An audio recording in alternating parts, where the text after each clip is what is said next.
evening, ladies and gentlemen. Welcome to Lohas Rink here in Hong Kong, China. We're in week number 15 on the HKL Ice Hockey League.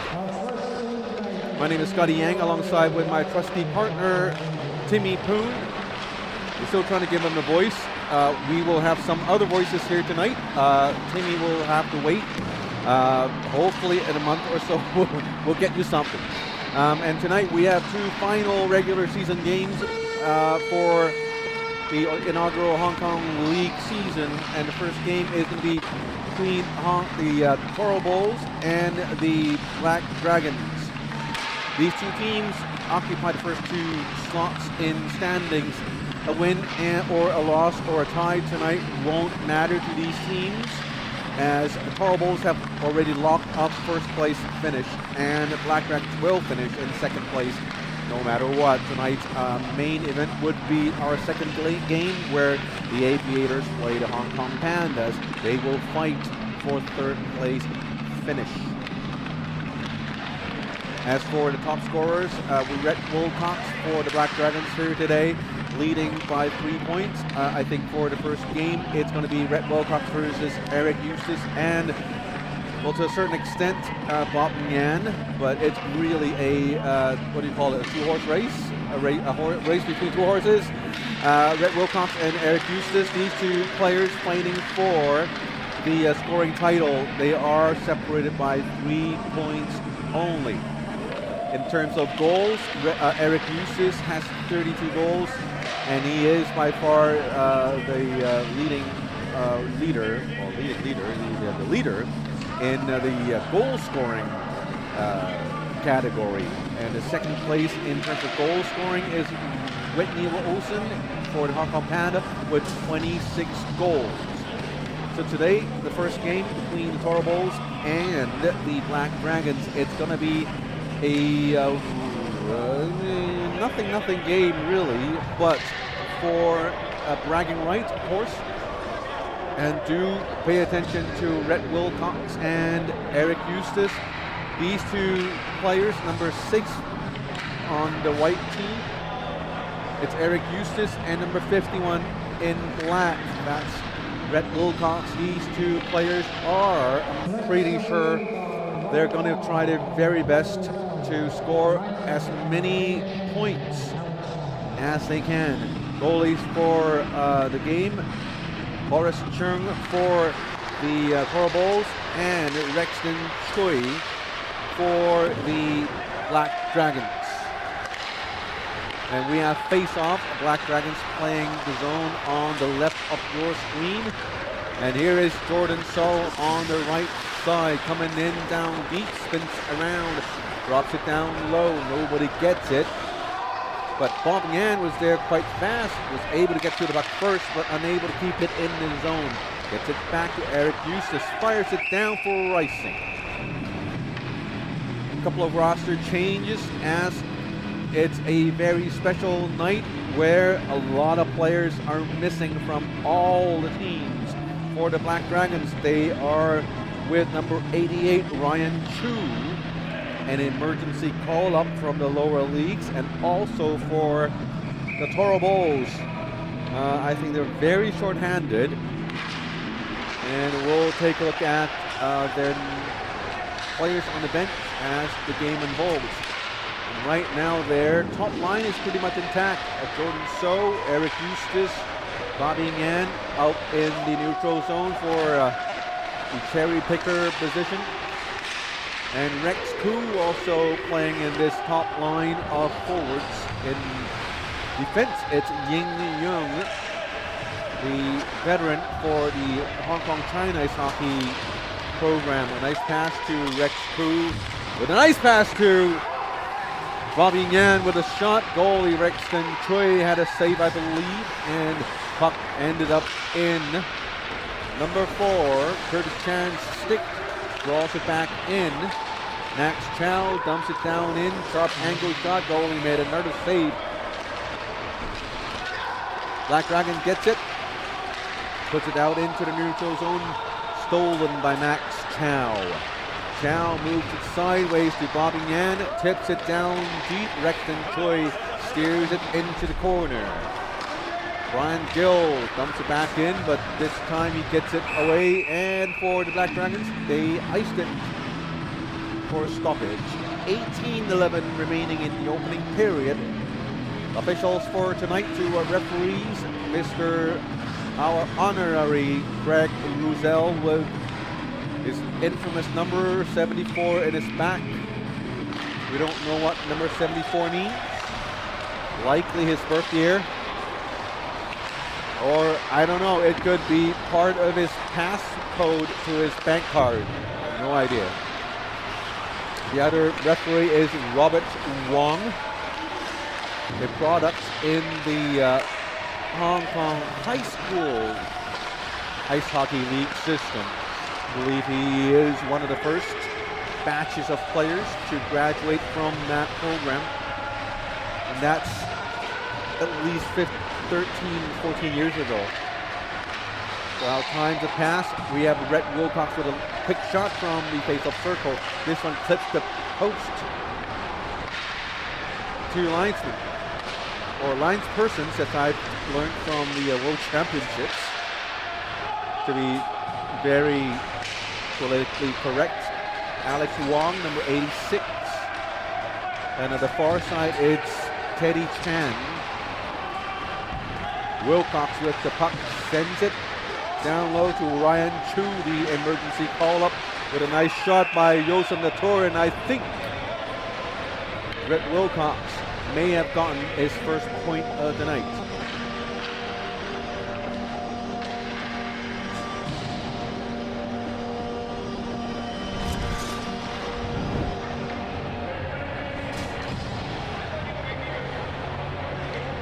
Here's Wilcox and Latour. Wilcox coming in with force. Really wants that title. Gets a nice shot off the goalie's left pad, and Latour came in, picked up the rebound, and put it where it needs to be. Here's Wilcox with a one-timer, missed the shot, and now it's a turnover. Jordan So going the other way, chips it down low for Bobby Yan. Behind the net comes Bobby Yan, turns and spins it back to Jordan So, intercepted. Here is Rhett Wilcox again, leaves it back for Joseph Latour, dumps it in for Wilcox with a shot, this time poked away by Horace Chung, and another shot, this one deflected out of bounds with a face-off in the Bulls zone with 16-19 remaining in the opening period. Shots on goals, 6-3.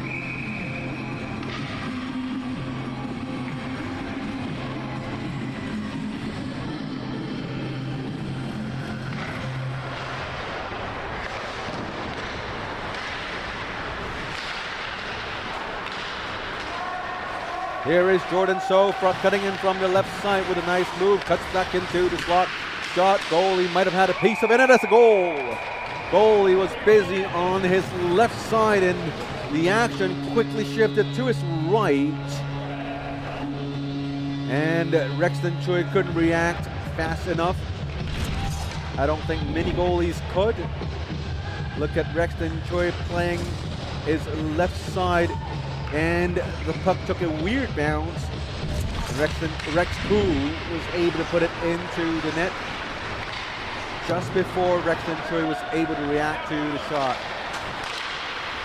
And then we have a 1-1 tie.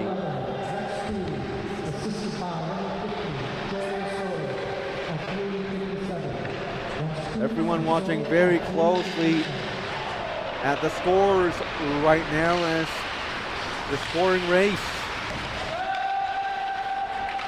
is going very, very interesting.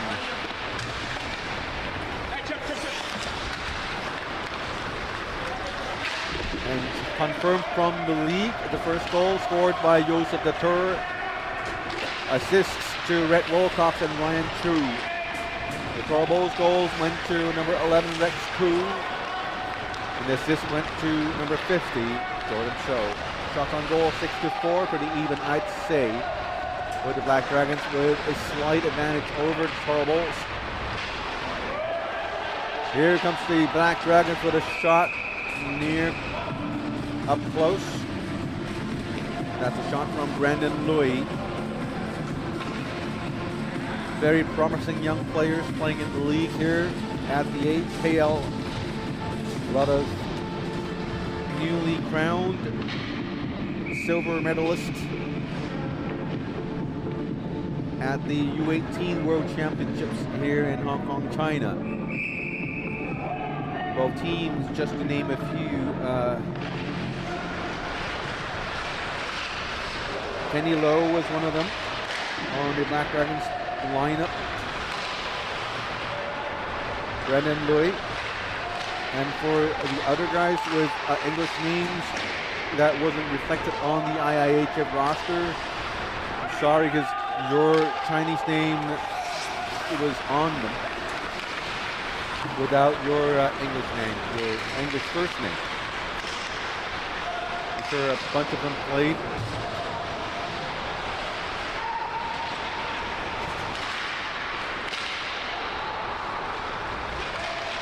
And as a commentator, I don't really recognize a lot of faces.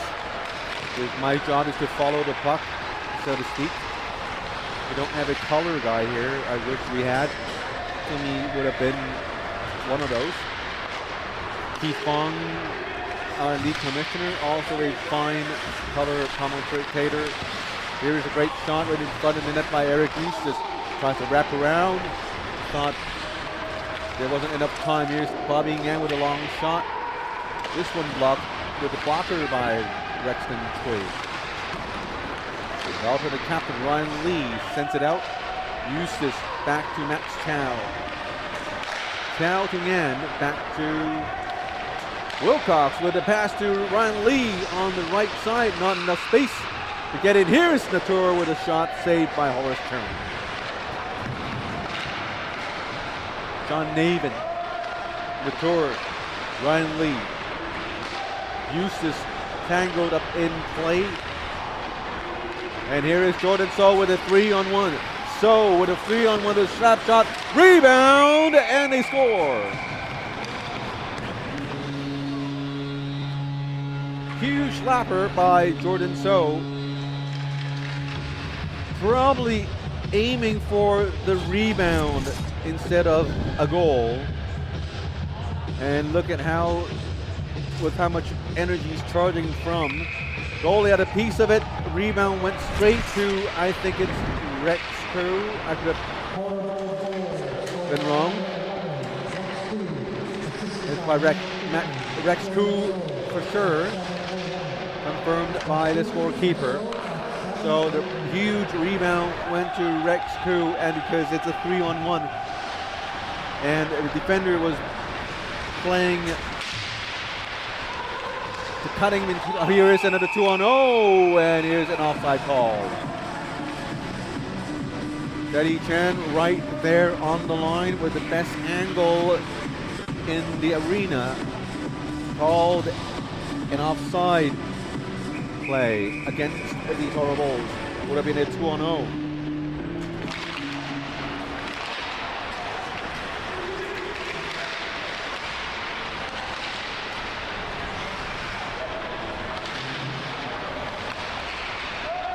Jörg Fritzke is here. Ying Young. Up front, it's Grant Gill in the slot area. On the right is Darren Hines. Curtis Chan, Jörg Fritzke. Loses his balance, tries to keep the puck in play, and he does. Ron Gill with a pass to Max Chow. Couple of whacks. Max crosses the blue line, gets it to Jordan So. Onside play. So with a pass. Nice feed to Curtis Chan. Back down deep to Jordan So with a pass. Center ice. A centering pass to Bobby Yan. Now they lost possession as Chris Antonelli runs into Ben McCaskill. Here is a shot from sharp angle on the left side. Centering pass and another shot. And that one's saved Making the shot, number 88, Ryan Chu, the emergency call-up. And Chu also assisted on the first goal for the Black Dragons.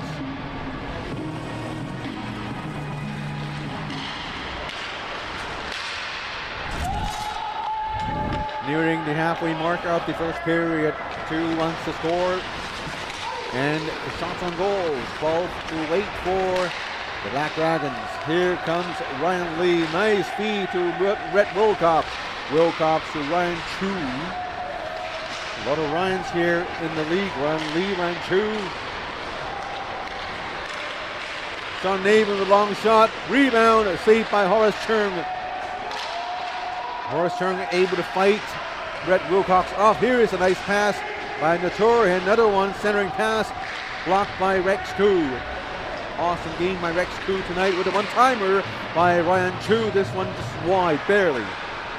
Chu turns around, sends it back down deep. Max Chow there to get it. Jordan So calling for the puck as well as Rex Koo. Pass was made, but just a little off the tape. Bobbing in to Jordan So, brings it in, loses balance slightly, and Black Dragons were able to get it out of their own zone. That's too many men uncalled. There's definitely too many men. Sloppy changes. Here comes Bobby Yan coming in. Yan spins around, trying to center it to Eric Eustace. Black Dragons gets it down. Ben McCaskill beats icing. Spins around, looking for someone to pass to. Hits Eric Eustace, and now here comes the Toro Bulls the other side. A 2-on-4, 3-on-4. Eustace with a shot, hit a leg. Tries to center it to William Bognier. Now Bognier gets it. Black Dragon. Nice pass to number 11, Lau Chi Lok. Lau Chi Lok handles the puck well. Buys time for his teammate to get in place. But Eric Eustace steals it from him. Under 9 minutes to go in the opening period. 2-1 to score. Ryan Wong, number 59. Count them. Ryan Lee, number 7. Ryan Wong, number 59. Ryan Chu, number 88. 3 Ryans on the Black Dragons roster. Fortunate they do not have the same surnames or last names. Otherwise, we'd run into the Canuck problem. With Elias Pedersen, what do you call it, the other one? Elias Pedersen?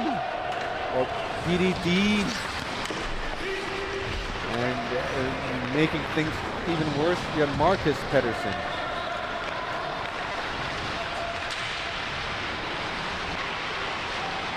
Here comes the Toro Bulls, the other side. McCaskill with the interception. Turns around. Nobody passed to, so he cuts in on his own. Wow, goes all the way in, and he scores! Was a peek through 3 defenders before getting the puck past the 4th guy, which is the goalie. And it's vintage McCaskill style. Look at him getting past 1 and 2, and also the goalie. Starting from his own blue line, crossing the second blue line with a nice move. Goes 5-hole, 2-2 tie we had. Black Dragons really coming hard and exerting a lot of pressure on the Toro Bulls. 16-9 the shot count, and I do not recall any penalties so far this period, so it's all equal strength shots. And I could say right now the Black Dragons dominated. If you could keep the pressure up, good things will happen. Of course, as we have learned last week, a hot goalie can change a lot of things. Goalie Horace Stern was certainly hot last week. and the week before. We'll see about tonight. So far he's been having a busy night. Here is bobbing, with a shot stopped by Rexton Choi. The tour, nice speed to Wilcox, onside play. Wilcox to Ryan Chu. Ryan Chu sends it back to the tour. To cross ice pass to Ryan Lee. Cross ice to Ryan Chu, and they score. 3-2 Black Dragons.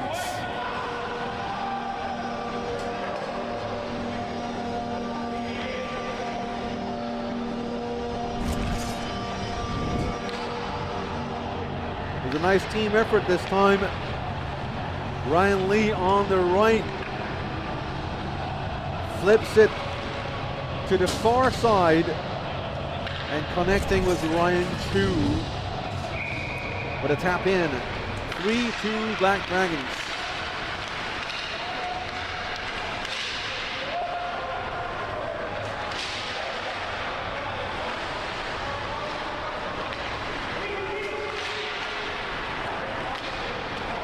Ryan Chu with a goal.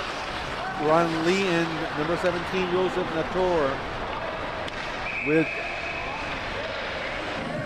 the assists. And for Ben McCaskill's goal, that goal was assisted by number 7 Ryan Lee. So for Ryan Lee, 2 assists for tonight.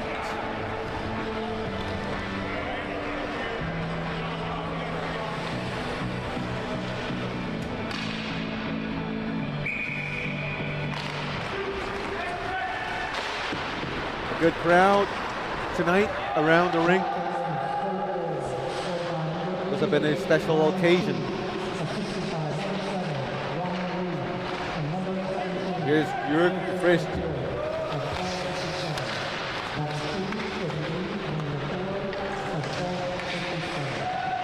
Here's an offside call. Assessed by number 86, Alex Wong. Face off in the neutral zone with 6:15 remaining in the first.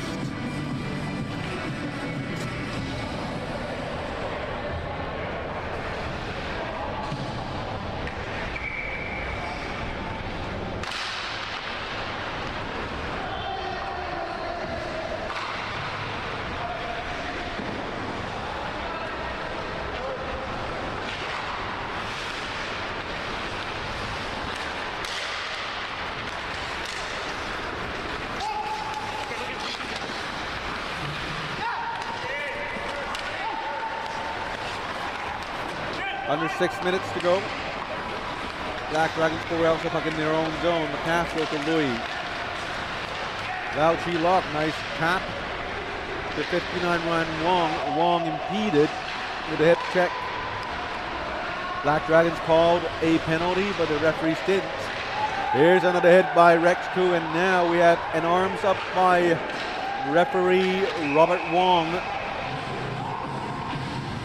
Wong, the referee signaling an elbow call. So a hit is fine, but an elbowing hit is not. Let's see if we catch the elbow. Oh, that was a little too late. Let's play that. Oh, it's too late. Sorry. I tried my best. Anyway, we have a power play. I think the first one for in the game. Black Dragons with a man advantage for 2 minutes.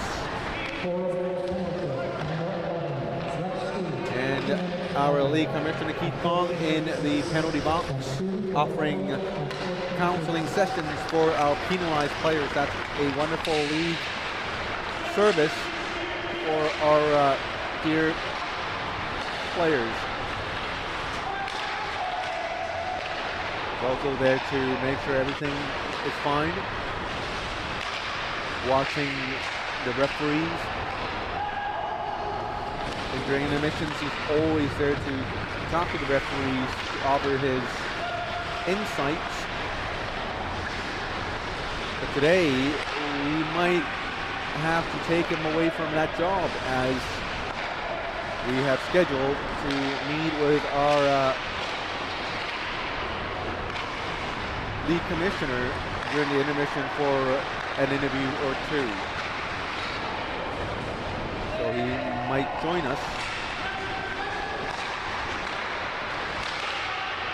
4 more minutes to go in the first.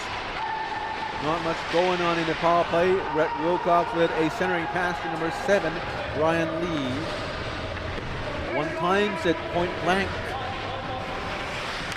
And the goalie was able to save it with a stick. 30 seconds to go in the power play, under 4 minutes to go in the period. Here's Ben McCaskill. Change his speed, cutting in on the right side. Now moving up close, and he scores another Ben McCaskill goal.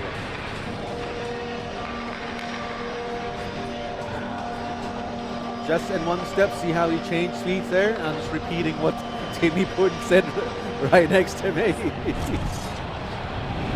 And that's how one of the tools players can utilize from the toolbox. You don't always have to geek and stick handle your way through things. Just the change of speed can fool a lot of players. And now it's a 4-2 game. It's likely a power play goal for the Black Dragons.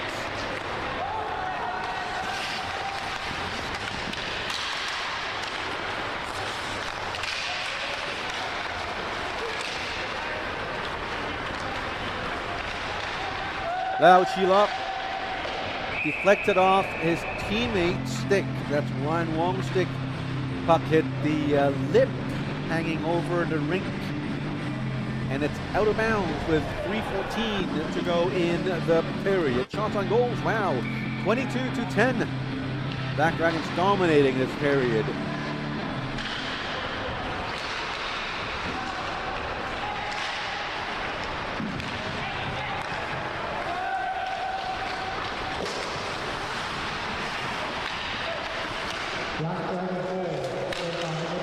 Here's Max Chow. Trying to weave his way in, loses the puck to Lau Chi-Lok. Saucers it to Brendan Lui on the right. Horrible's back. Ryan Gill steers it into the offensive zone on the right side, centering pass to Max Chow. Deflected and stolen by Brendan Lui with a nice pass to Lau Chi-Lok. Beats icing. Rex Koo just in, handles it to William Barnier. Here is Ben McCaskill. To Ryan Lee to Antonelli. On the right is Nator. Antonelli squeezes his way in behind the net. McCaskill coming in on the right side with a huge slash there. No call. Rex Koo with a 3-on-3. Rex Koo bodying down with a shot hit. And blocked by Ryan Wong. Jordan So on the right side, cutting in with a shot. This one deflected by Ben McCaskill. 1:47 to go in the period. Here comes number 88, Ryan Chu. Chu with Rhett Wilcox behind him. The tour gives it back to Ryan Chu, stolen by Jordan So. So to Koo to Ngan. Ngan on the left side, right side, sends it down to Ying Yang on the left side. Here is Rhett Wilcox. Wilcox, nice move to McCaskill. McCaskill steers it to Nator. Nator tries to get it back to Rhett Wilcox, and McCaskill gets it first. McCaskill spins around with a shot, this one wide. 1:05 to go in the period, and we have a whistle for an interference call, which I did not see and I missed. Going into the box is number 17, Joseph Nator.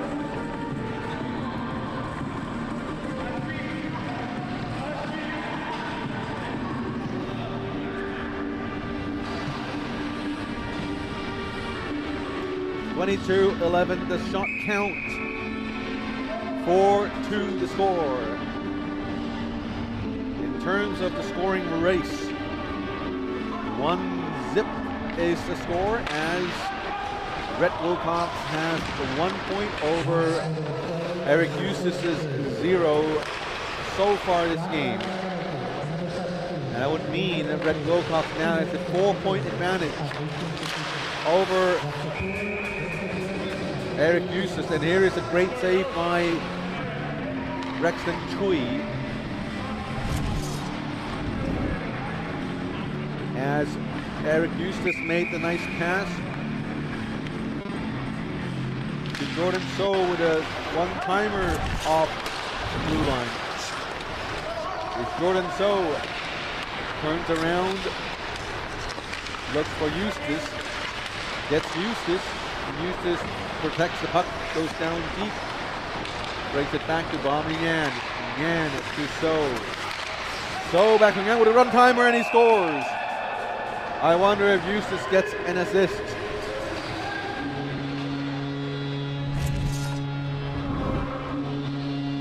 Here is Bobby Yan. Yan to Jordan So. So back to Yan. I don't think there is an assist for Eric Eustace because it's Bobby Yan to So. Back to Yan. And it's a 4-3 game. Black Dragons. Oh, by the way, it's a short-handed goal by Bobby Yan as well. No, it's a power play goal, and the power play clock is still on. It must have been a mistake. Bobby Yan scored. So, yeah. No, it's a power play goal. Yeah, like the penalty clock is off now. Good. It probably hurt us from 8 more seconds to go, and here comes Ryan Lee, turns around, 3 more seconds to go, and that should do it for the first period. 30 seconds, and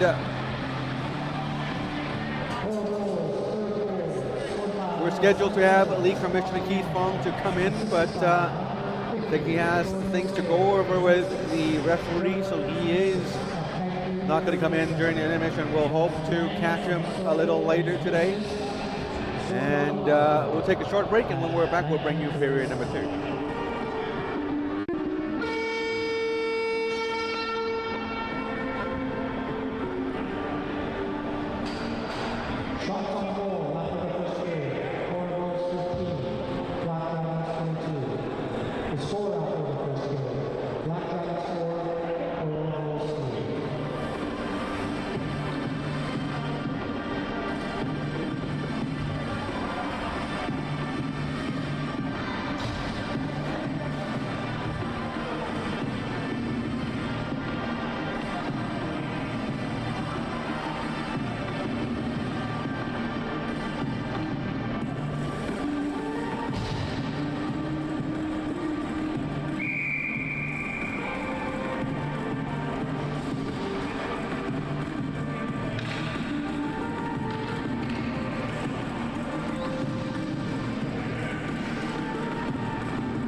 Welcome back to the second period.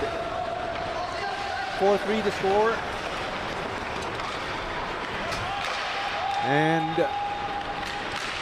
shots on goals in the first period, 22-13, with the advantage going to the Black Dragons, and the Toro Bulls has a goal now.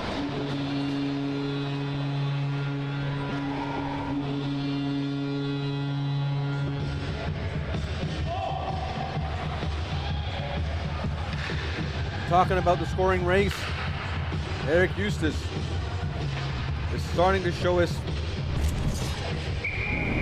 coming alive. And here is Rexton Choi. Couldn't slide wide enough for the shot. Here is Brett Wilcox the other way coming. Wilcox to Ben McCaskill in the shot. Chest pad saved by Horace Chung. Here comes Toro Bulls with a 2-on-3, 3-on-3. Ben McCaskill able to play the puck out into the neutral zone. Here is Eustace, and that play was offside. 4-4 tie we have, and looking at the official score sheet, there were some changes in the assists department. for the first Toro Bowl goal, it was changed to include Eric Eustace with an assist.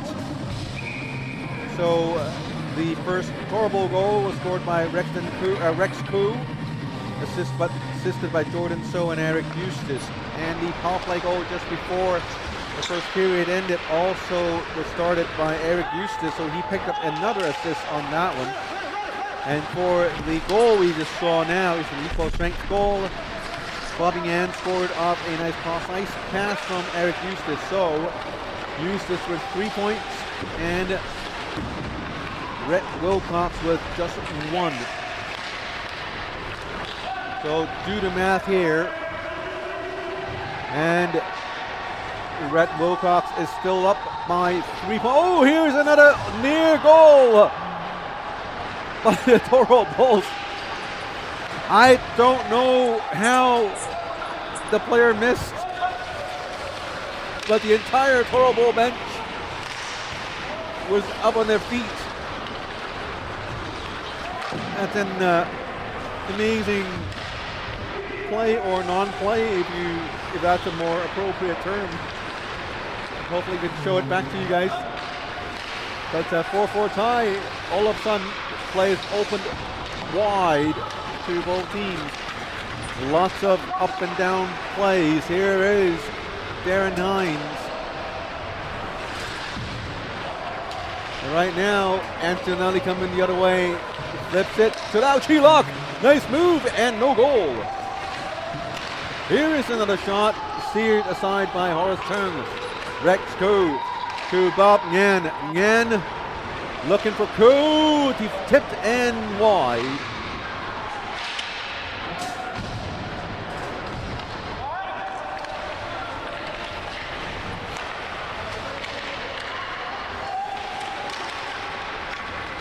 Ying Yung with the puck.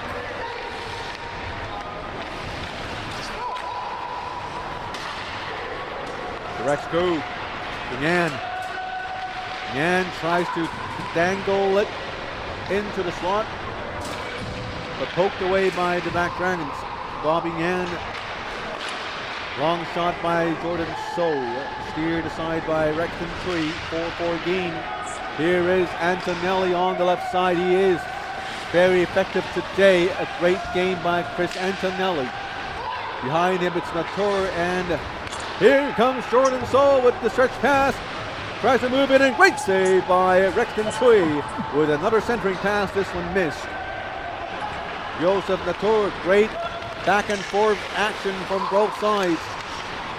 Very fast pace. Here comes Jordan So yet again. Tries to move past Ben McCaskill with a long shot.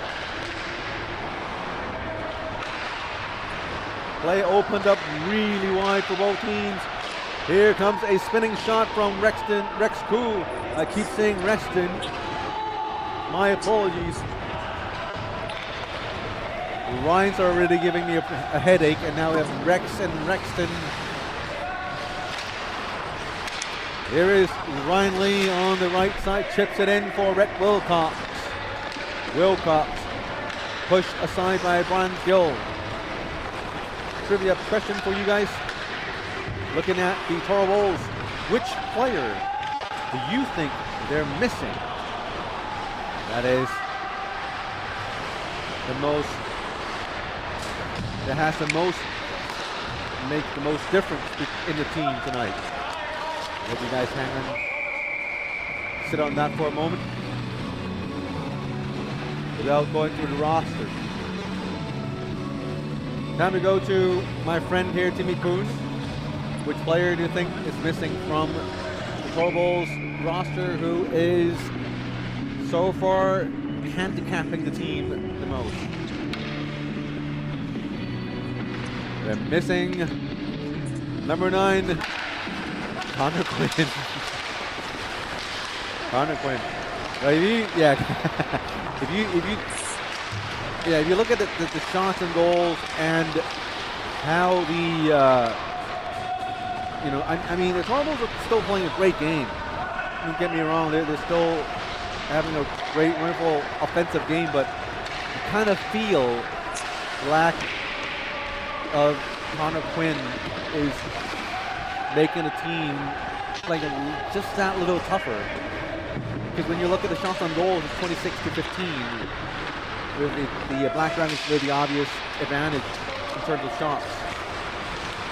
And it's times like these that shows you how important one of the key players, or shows you how good Connor Quinn is.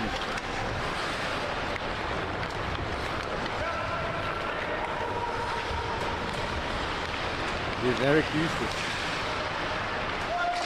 Eustace comes in with a shot, deflected.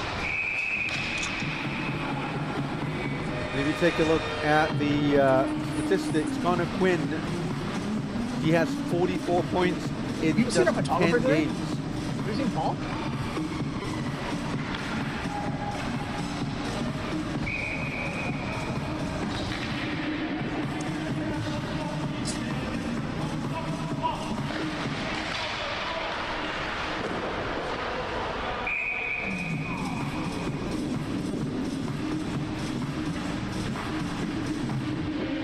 While we're talking about the leaderboards again, Connor Quinn with 44 points in 10 games. That's 4.4 goals.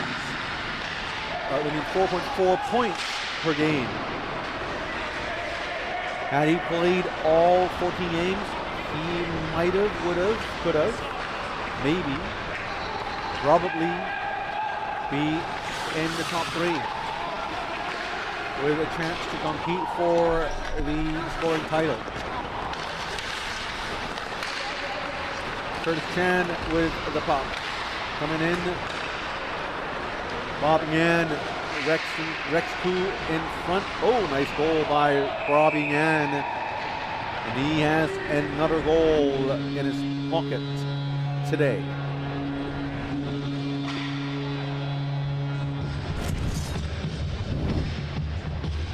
Bobby Yan skating backwards through the blue line.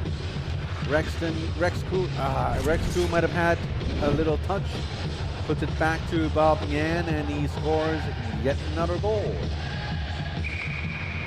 Bob Yan's currently ranked 3rd in terms of scoring. At the start of the game, he was 11 points back behind Rhett Wilcox. But so far, he's having a great game here tonight, Bobby Yan.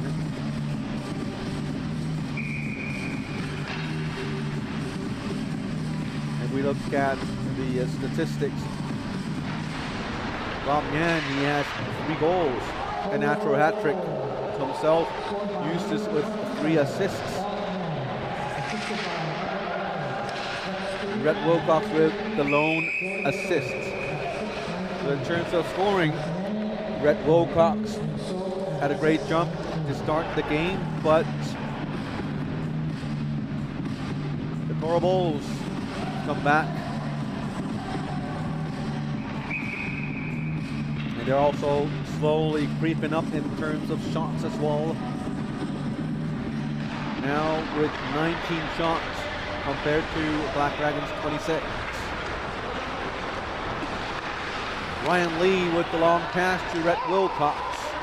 Bob Yan playing great today with a natural hat trick to Rex Koo. Number 11. Koo sends it back. Eustace chips it back to Koo. Negative angle shot from behind the net. Curtis Chan gets it, puts it down deep. Players colliding into each other, no calls there. And here's Jordan So from behind the net, skating out into the sideboards, and now Black Dragons gets it, chips it to Brendan Lui. Oh, and that's a goal. That's Ryan True instead of Brendan Lui. Great individual effort. Gets the puck over Horace Chung. Look at the rush here, move past 2, and with a nice move, oh, Horace Chung had a piece of it. The puck clipped the top of his right pad, just barely. and goes into the net. 5-5 tie we have. Now Chi-Lok with the puck, turns it to Chris Antonelli with a long shot. Glove down by Horace Chernwood with 12-11 remaining.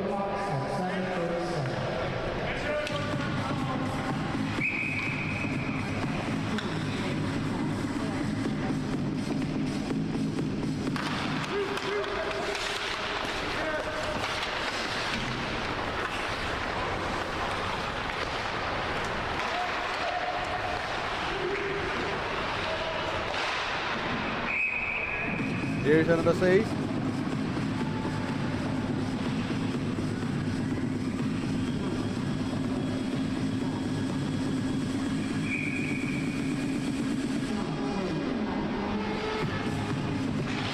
.11:57 to go. Here is Eustace with a shot. Goalie had a piece of it. Puck deflected into the backboards, and now the Black Dragons cleared it. Not quite enough for an icing.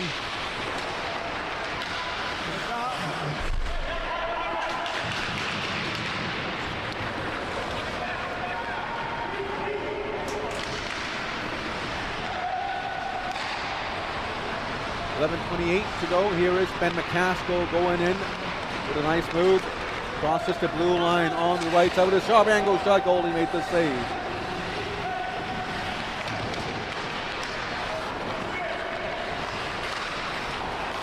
Lau Chi-Lok, back to Lucas Lau, down low.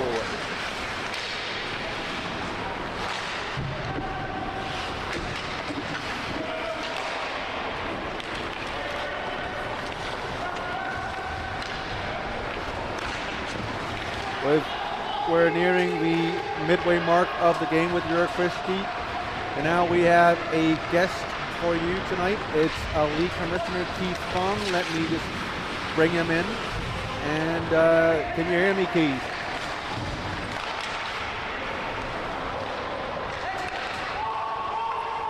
Are you able to hear me? Yes, we can hear you now. So Keith is League Commissioner, and here is a stoppage, which would be a great time to bring in our League Commissioner. Keith, what are your comments about this game so far, and maybe you have some messages for our players, given this is the last regular season game? Yeah, well, I think both games tonight is going to be really, really exciting, extra exciting, because this first game here we have a scoring race that these two players are trying to obviously win the title tonight. One is obviously Red Wilcox, and the other is Eric Eustace, and they're both having great games so far. And the game right afterwards is going to be to see who's going to try to finish third. There's a battle for that, and obviously, you know, no one really wants to play against the Bulls in the first round there because of that. That's the top team. So lots of stake, a lot is at stake tonight on both games. So quite exciting, actually. And Keith, I'd like to know, I'm sure a lot of fans would like to know as well, because lately we've been seeing a lot of emergency call-ups, professional tryouts. In the playoffs, do the rules change, or can teams keep calling in emergency players or goalies? Yeah, no, we're playing by ear, but I mean, the teams know, players know that, you know, they got to stick with obviously the rosters, and I think the reason why for the, you know, this, you know, the attendance a little bit weak for this week is because probably everyone wants to rest up for the playoff. They want to avoid injuries, and so I think that I just want to, you know, just be a little careful, I guess. So I think that's why there's a little bit of an emergency call for all these teams tonight. Right. What about the support we've been getting for the league? I know the association, maybe there are crews, fans around. You might want to say a few words to. Yeah, I mean, well, first of all, like obviously with the, you know, working in the league with, you know, organized by the Hong Kong China Ice Hockey Association, it's been some great support, good support from the government. But you know, first and foremost, always to thank for the support from the players, all the GMs who's put a lot of work into managing the team, you know, all the staff that are here, the scorekeepers, everybody, and and of course the referees. I mean, these guys, it's a thankless job. Our referee crew's been awesome, obviously, and with the linesmen and referees, and they've been able to keep the game safe and competitive and fair, right? So we all want is a fair game, and so far they've been doing a great job, and we expect that coming up for the playoffs.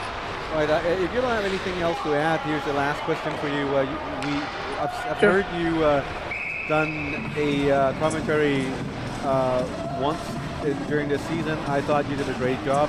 Any chance you might be back here in the broadcast booth to do like a game with me, maybe during the finals or in one of the semi-final games?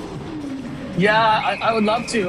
Just obviously, the reasons why I'm also on this other side of the rink is because we want to make sure that the show must go on. All the other little minor details of the game, whether it's getting that extra jersey, making sure that we review all the goals for assists. Any little details like that, we're over here and just to make sure that's accomplished and for all the players. But I love the opportunity to be with you there, Scotty, because and I also want to say you're doing a great job. Thanks. Yeah, and especially with that guy beside you, behind you too, that Whitney Olsen guy. So Olsen, want to make sure that these jokers are always taken care of, right? So right. So well, all right. So 5-5 tied right now. One more question for you. Any guesses on the winning team tonight? I know it sounds kind of the normal question. Like, I think everybody wins here. I mean, especially all the players. All the people watching around too. I want to thank for their support for watching all the games and providing that support, and I really appreciate that. And last but not least, thank the guy beside you too, that Timmy Poon guy too. He's doing a great job on the camera. Thank you, Timmy. All right, great. We'll try to get you back in the second period or maybe towards the end of the game. And maybe the second game as well. We'll get you back. And folks, that's Keith Fong, League Commissioner. Thanks for being here. Thank you. Thanks, Scotty. Thank you. And that's League Commissioner Keith Fong doing a little interview with us across from me. And while we were chatting, nothing scored. Nobody scored. We had Whitney Olsen showed up right next to me. Didn't know what he really wanted, but maybe he just came and say hi. And a lot of nice people around, good friendly community here, and looking forward to next season. If you have been watching these games, if you've heard about these games, next season, welcome in. This is a great bunch of guys. And also we do have a viewer commented about the angles we film from. Unfortunately, we do not have the option of moving up to the second floor of the facility to shoot, to film the games for you guys, because this is a commercial shopping center and the rink do not have access to the second and third floors of the rink. And also there is safety netting all around in fear of the puck skipping outside into a shopping area and hitting a bystander. As far as I could know, all but one ice rinks were able to let cameras inside the netting for hockey. So yes, we do not have the option to move one floor up. So this is the best angle we could get to until we have another arena that's purpose-built for ice hockey or ice sports. There is a great one. Was it a save or was it a goal? It's a goal. So two two replays to show. The first one being this slash. No, I don't have the slash move. That's Natur.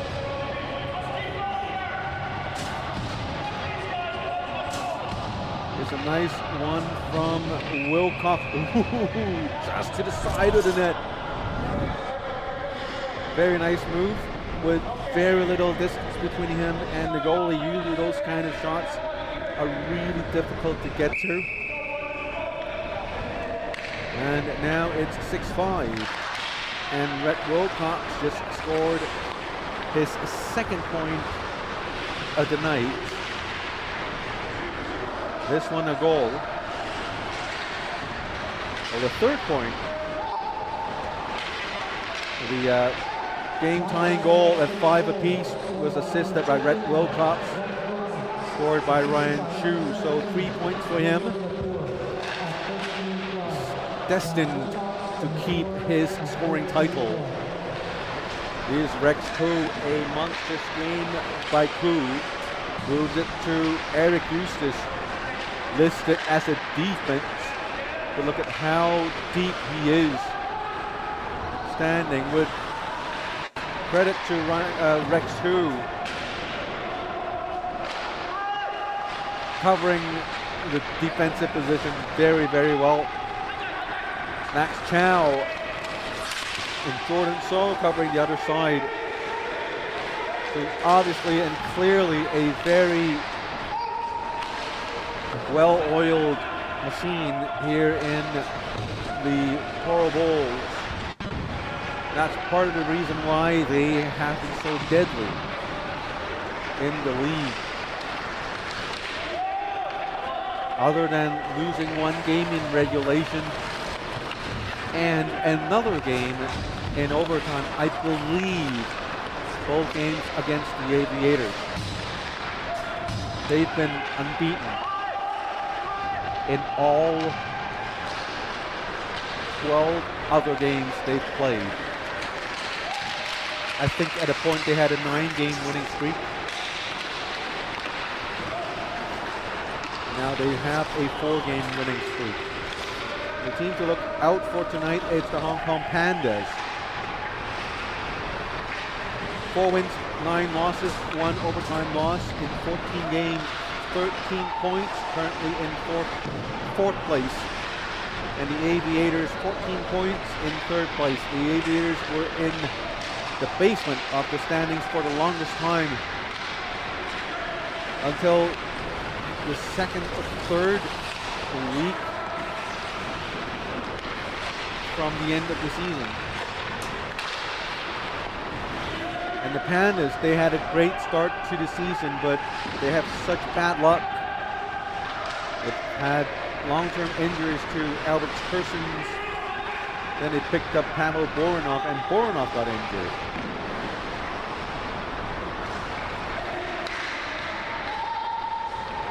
So that game's up in the 2nd game of tonight. Here's another shot by Ben McCaskill. This one slightly high, hits the plexiglass behind the net. 6-5 the score, 36-21 the shot count with a little over 3.5 minutes to go in the 2nd period.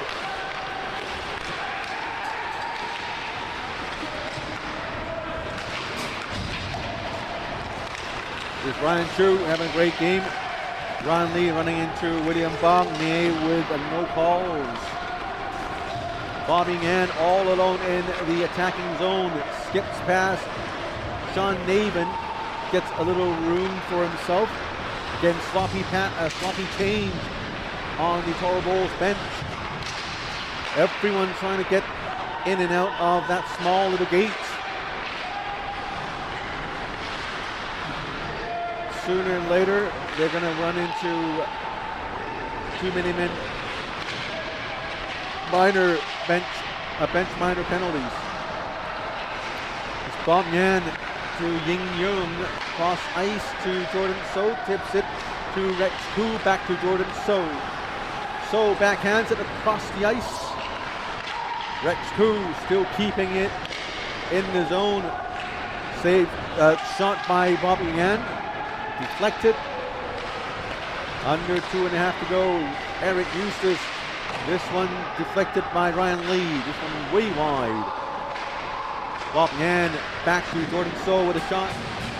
Hit Chris Antonelli. Black Dragons having all sorts of problems getting the puck out into the neutral zone. Now they do. And the Toro Bulls puts it back in, and we have an icing call against the Toro Bulls. 2 minutes to go. 1:57 to be exact. 6-5 the score.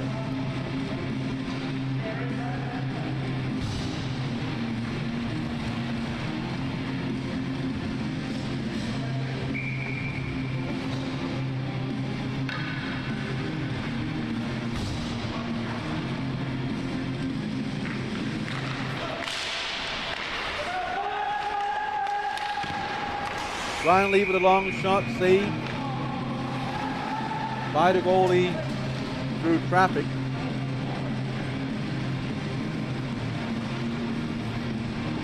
Minute 52 to go.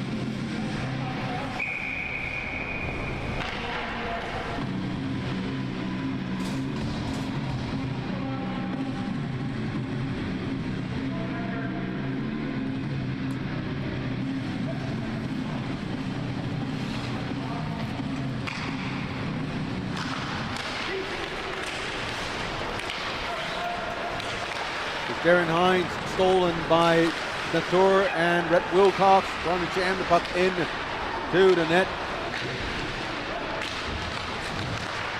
Gotta give credit to the teams. Fairly clean game so far in terms of penalties.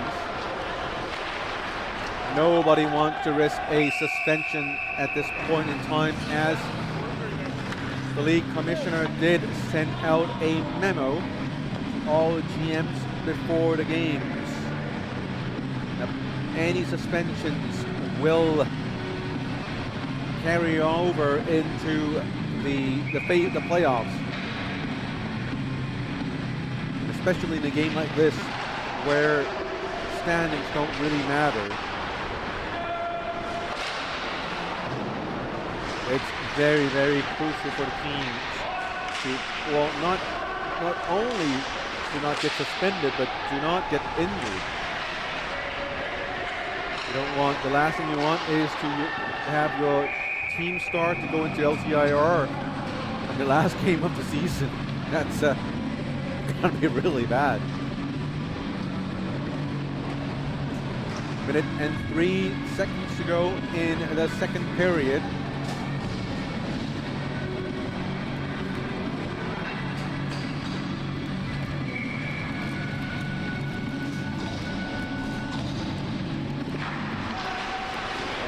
Rex Crew with a shot. Monster game by Rex Crew today. And he's everywhere, and with Connor Quinn missing from the lineup, he filled in very, very well in place of Connor Quinn in the top line center role. Here's a great pass to Ryan True. True doesn't look like an emergency call-up. He looks like he belongs here. We're looking forward to seeing him joining the league next season. Also a good chance for GMs to scout him out tonight. Here's Rex Koo to Jordan So with a nice shot. Oh! Everything is off, including the net.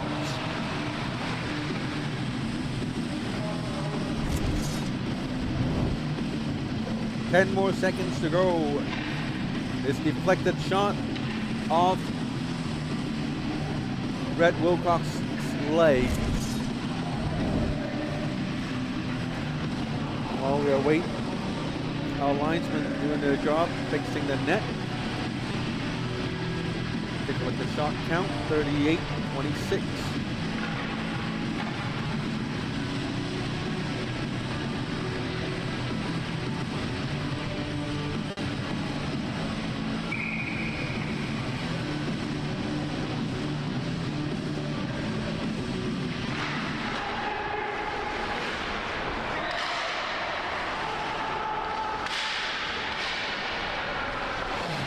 That should do it for the second period. And we'll take a short break. When we're back, we'll bring you period number 3.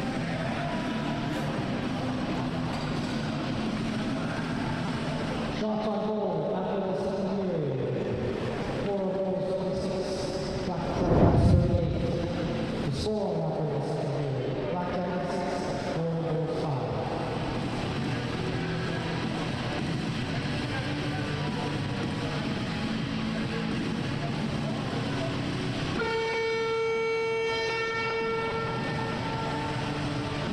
Make sure to follow us on Facebook and Instagram. Just search HKL Hockey.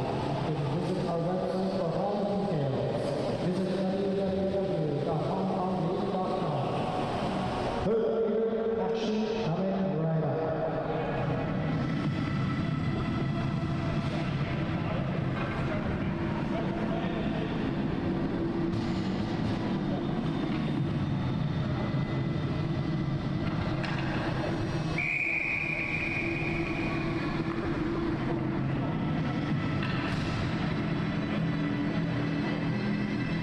We prepare for the third period. That's a reminder for you guys.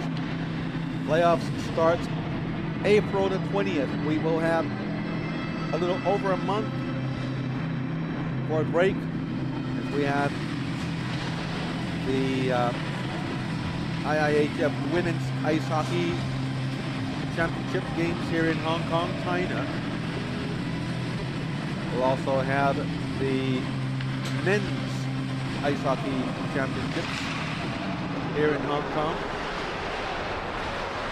So our playoff will start right after those events. The playoff format will be semifinals for all 4 teams. The first seed will play the 4th seed. The second will play the 3rd. You see how well the Toro Bulls can play, and you can see why teams will want to avoid finishing the season in 4th place, as they want to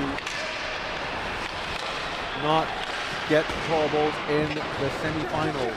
It's a best of 3 playoff series, and then the teams will play again in one final game to determine the final standings of the teams.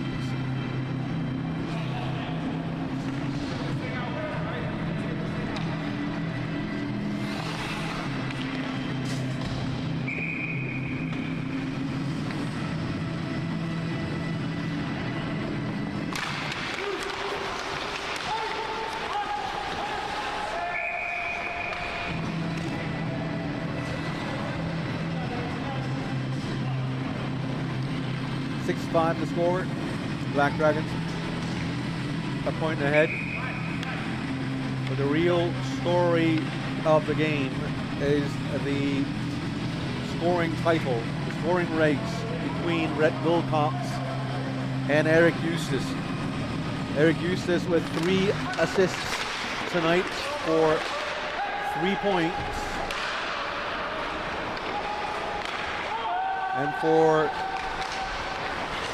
Rhett Wilcox, also 3 points, a goal and 2 assists. So all things done, Wilcox is still up in the standings.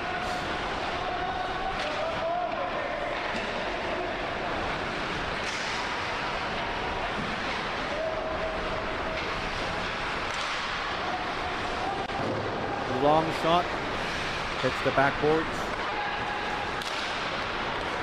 18:20 to go in the 3rd. Here is Rex Ko to Bob Nyan, poked away last second.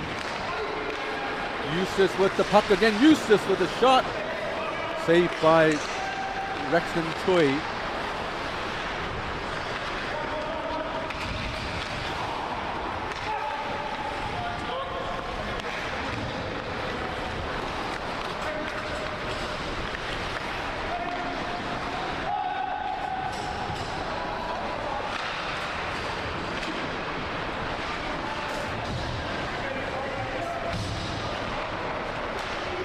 Shots counts 39-29 for the Black Dragons, but the goal, in terms of goals, it's a tight game. William Bongney tries to get it in.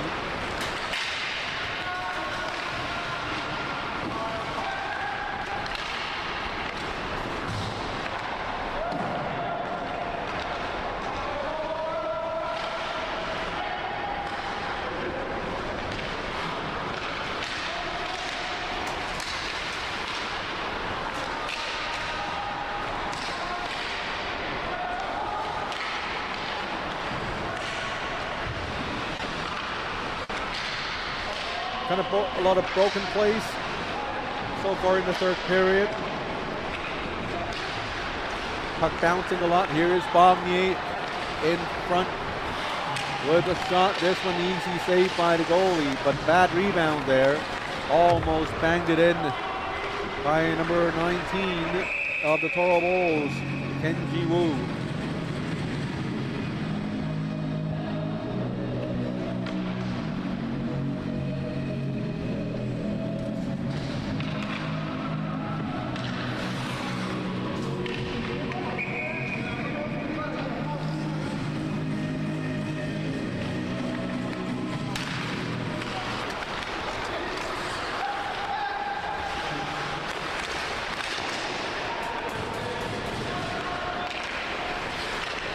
.5 minutes to go in the final period of the game. Rex 2 on the right side brings it back to Jordan So.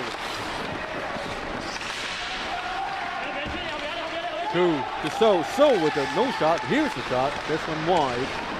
A lot of traffic in front of the goalie, Rexton Chui. You see Sean Navin there. Bob Ngan. Brendan Lui also watching the action going on. And now Sean Navin gets it. Bangs it off the boards. Kept in by Bob Ngan. Rex Koo cuts in, shoots. Goalie with a blocker save. Max Chow, diving poke by Ryan Lee.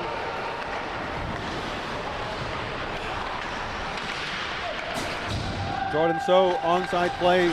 So on the right side to Rex Koo. Koo to Curtis Chan. Now with a stretch pass to Ryan Chu. Ryan Chu to Ryan Lee. Lee couldn't quite get hold of the puck.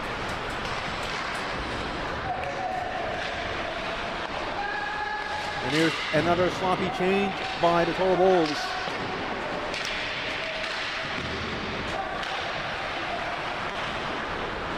Latour comes in. Ben McCaskill. Shot. Very narrow angle shot. Hits the side netting. Ended up behind the net. Here is Brian Gill. 3-on-2 opportunity. Gill coming up on the right side. Leaves it for William Bongney. Back to Gill with a shot. This one, goalie had it safe. Bongney with a move. Back to Kenji Wu. Sends it down for Brian Gill. McCaskill. Intercepted by Kenji Wu to Eric Eustace. Eustace being held by Ben McCaskill. No calls there. Eustace to Kenji Wu. On to the left to Brian Gill. Here comes Ryan Chu and it's offside call.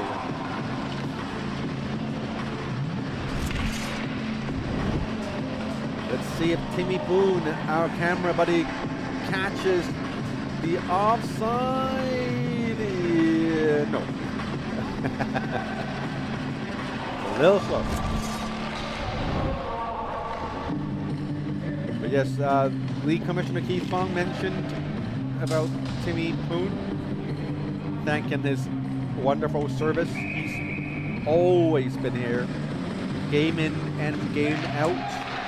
Now for the 15th week in a row. Sure, sometimes he comes with pain all over his body because he's such a hardcore ice hockey player.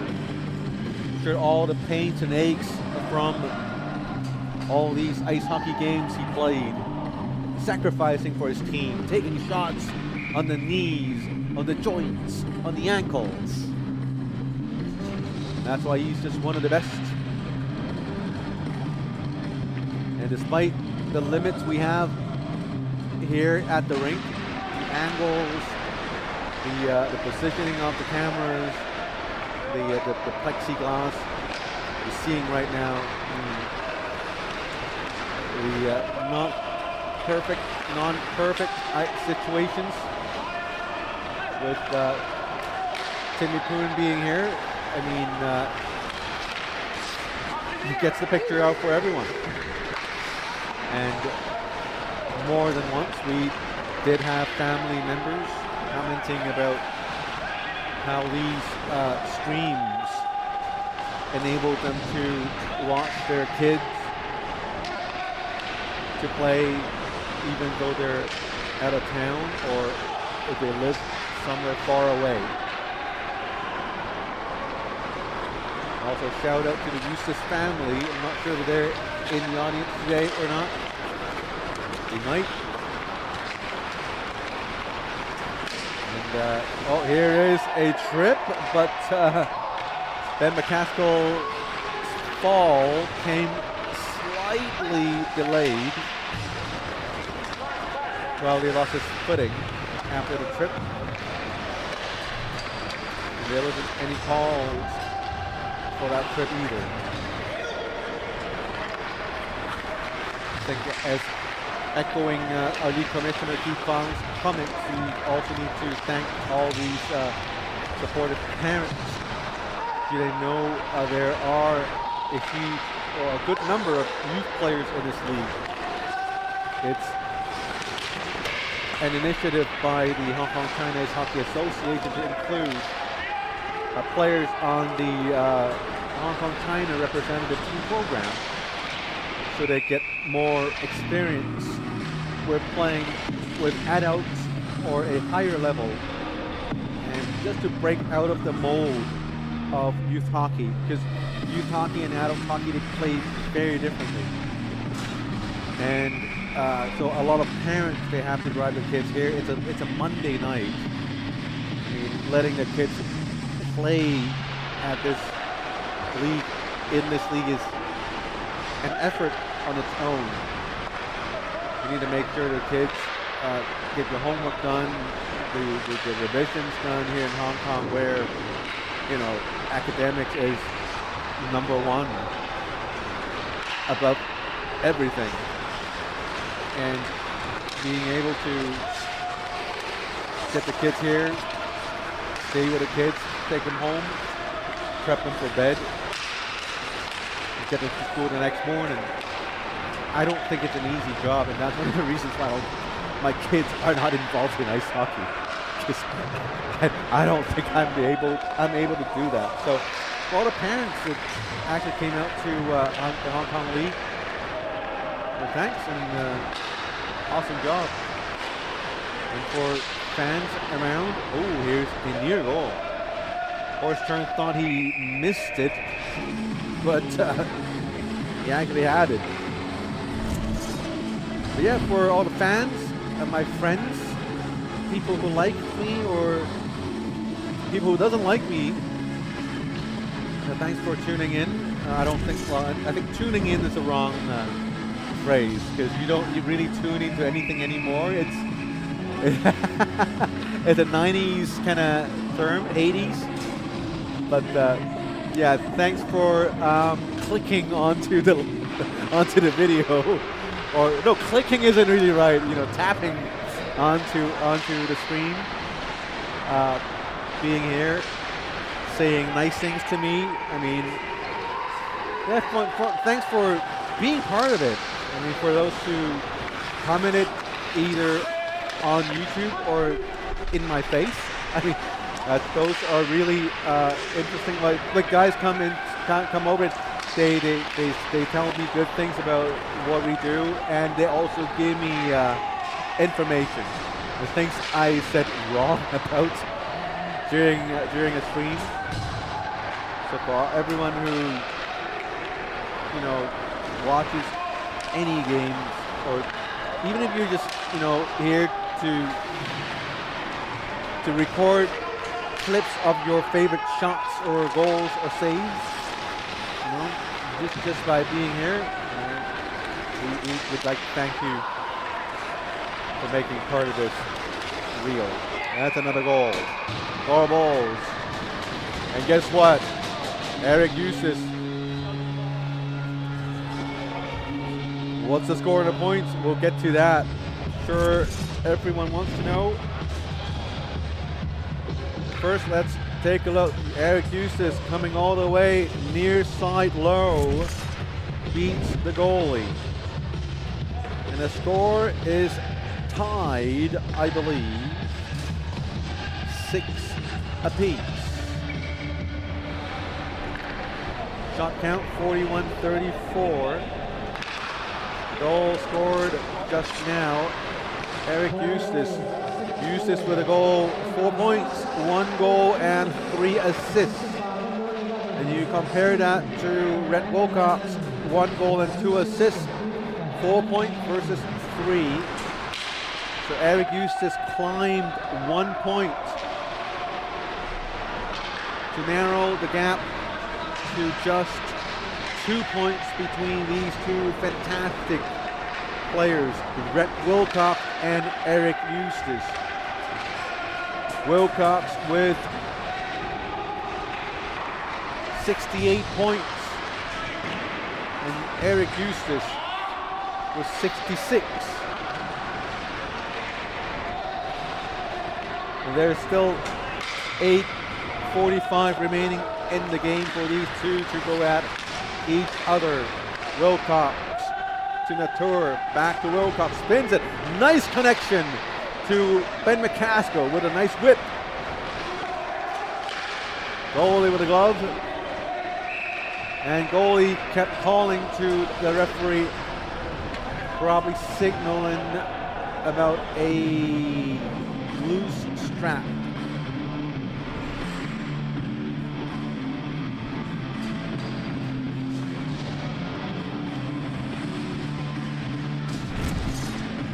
A great sequence of offense right there. Nice whip to McCaskill by Rhett Wilcox.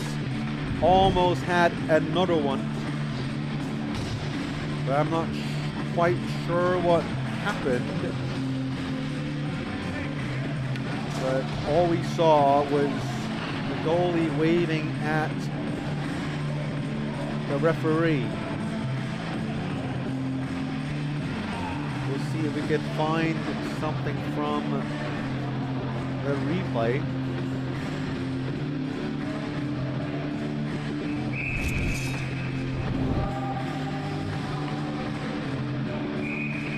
Here's a save, and immediately the goalie signal for help. Here's another save. You can tell his strap to the right, his right lower strap of his mask is loose. And the referees gave him time to fix it, and everything's good, and we're back into action. Here's Rex Coon trying to cut in through the slot. Eustace corrals the puck in neutral zone, sends it to Bob Ngan, tips it to Jordan Sotuko with a shot saved by Rexton Chui with 8:04 remaining in the game. Here we see Rexton Choi with the positioning, great positioning, challenging on the edge of the crease. Could have played out a little more, but made the save anyway because he's such a great goalie. Here is Eustace with the puck. Under 8 minutes to go. It's a 6-6 tie. Just in case if the game remains tied in regulation, we will go into overtime. Horst Churn with a nice fake. Nice move by the goalie.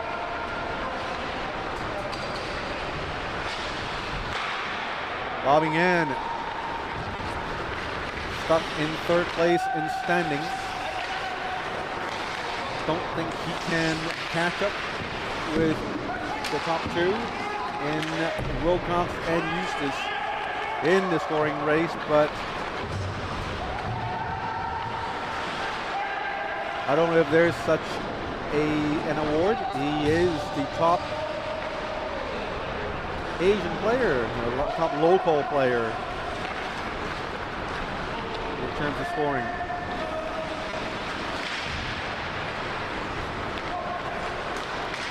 Eustis doing his thing all the way in with the shot. This one deflected high and out of bounds with 6:47 to go.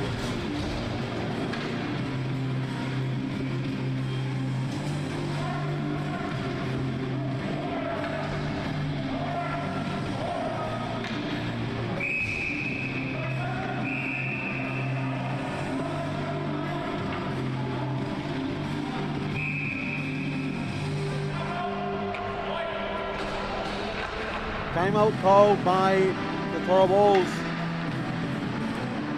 Timeout stemmed from a bad change, I think.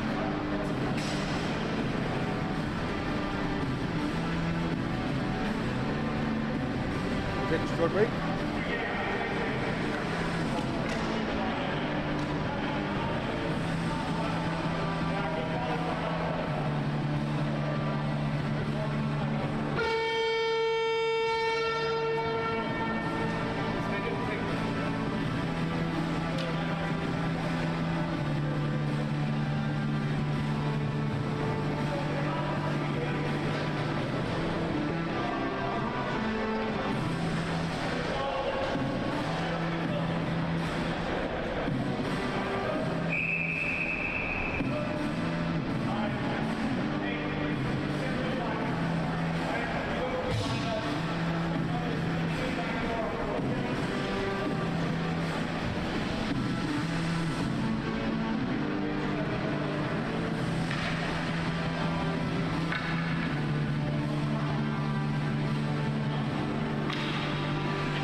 During the timeout, I was watching the goalie in horse turn with a screwdriver fixing his helmet.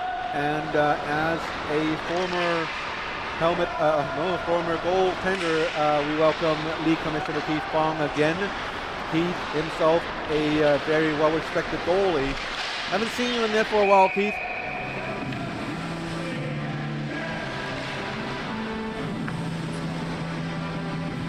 I haven't seen myself in Denver in a long time. Right. I think we have heard from players and GMs around the league requesting your presence in net for a long time. When might we expect to see you in net again in the HKL? I think when there's like Div 5 maybe, or over 50 division, might be a slight chance, but at the moment, doesn't seem like it. Or unless you can find a DeLorean where I can go back in time, Back to the Future, I guess you could say. Back to the Future. All right. So we're talking about future. So hey, that's a great segue. Let's talk about the local players. I mean, with Bob Ngan, Curtis Chan, all those Ryans on the teams. I mean, a lot of young players with this initiative for the association. Bringing in the youth players. What does that do to the league? I mean, this is surely the top adult league here in Hong Kong. With these young players, what does that do to the chemistry of the players? And what do you think about the effect of having all these young players in the league? Well, the main important thing is like these players are getting to play with better players, or players that have played in whether it's NCAA or major junior hockey. So, they learn actually, again, I don't want to say the right way, but how hockey is played back, or whether it's North America or Europe, at a pretty good level. So when I see them actually play with, in the local leagues and the local ways, I'm not saying it's bad or anything, but you do develop maybe the bad habits or whatnot. But now you're getting played with players are really good. They learn from it. They learn the team way. They learn to play the proper way. Not just that, maybe how these guys are eating, the nutritious way, right? Nutrition and everything is important. And that will help them, with their, selection to the national team or whatever they want in their goal, in playing hockey here in Hong Kong. So very happy about that too. And I see a lot of really good players that are young here that have really developed. And that you mentioned Bob Meng, one of them. I see Rex Koo. These guys, they're out there. Yan Yi, they're coming up next game. All these guys I've seen when they're a lot younger. Now they've become really good players. So great to see. Can't call Yan Yi young anymore, right? He's probably now a veteran player. And can't call Bob young either. Well, they're young, but they're not kids. So that's great. Well, he's a coach of his own too. And a lot of these players have just returned from the U18 World Championships as silver medalists. We know the women's World Championship is coming up, and also the men's senior championship is coming up. We saw the U18 rosters. I haven't seen the senior men's team's roster yet. Do you have any insight to that? Like which players should we be looking out for in our league for the men's World Championship?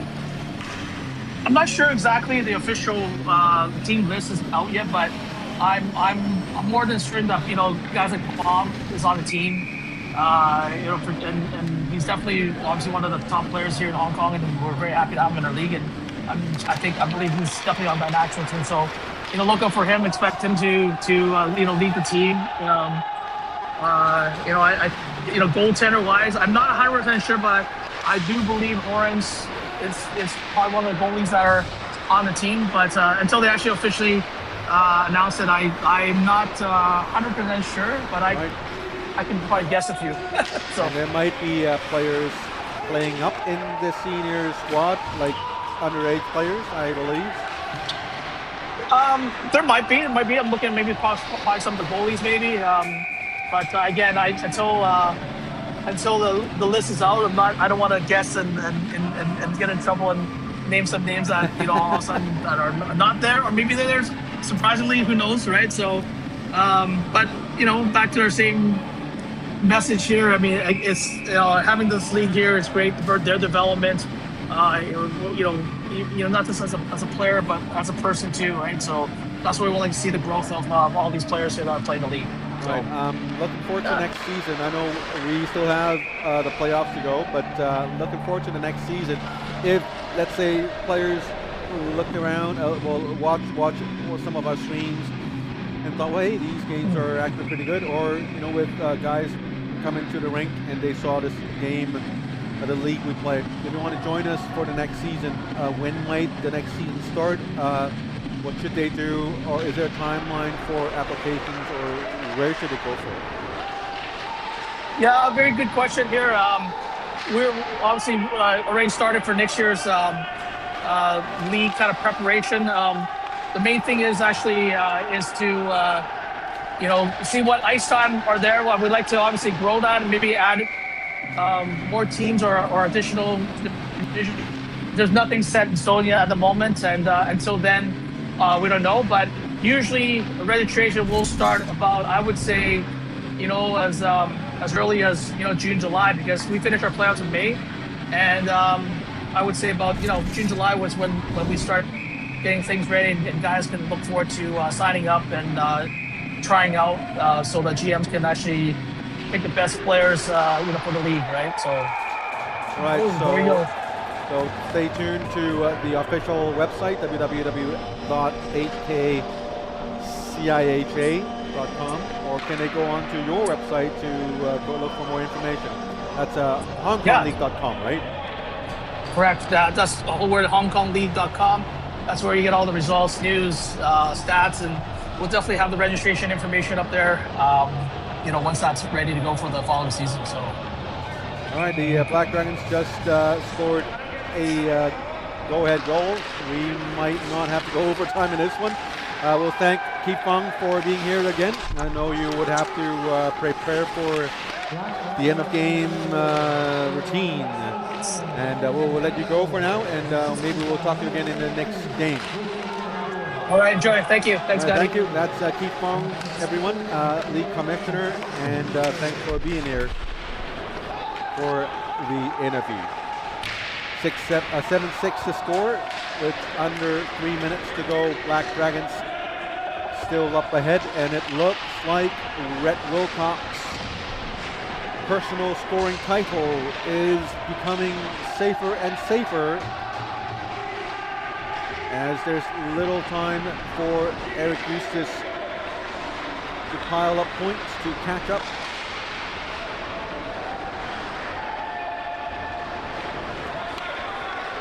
There is Jordan So on the left, back to Eustace with the shot. Couldn't quite get the puck on the net.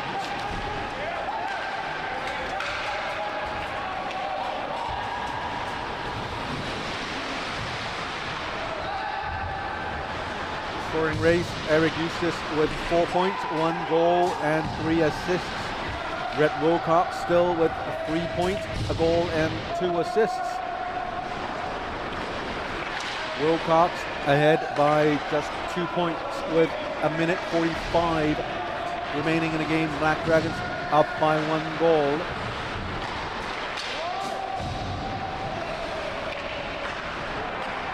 And again, regardless of the results of this game, these teams, the standings do not change. The Tallballs will still finish the season in first place overall. And in the playoffs, they will play the 4th seeded team. And the Black Dragons, they're in the second position. They will finish in 2nd place. Here is Rhett Wilcox with a near breakaway, hit a shot. This one wide. Wilcox with the pass in the tour. A minute to go in the final period. Cross ice pass to McCaskill. Backhands it to Wilcox. Everybody misses. Puck ends up in along the boards. In the corner. Corner play gets it out. Latour gets it. Sees Wilcox. No room to pass. Banks it off the boards. 40 seconds to go in the final period with a nice feed. Wilcox gets another assist. There's no doubt. The scoring leader, the scoring title is fixed. It's crowned tonight here with Rhett Wilcox, giving us a 4-point performance, matching Eric Eustace's 4 points. And Wilcox with an assist is now again 3 points up.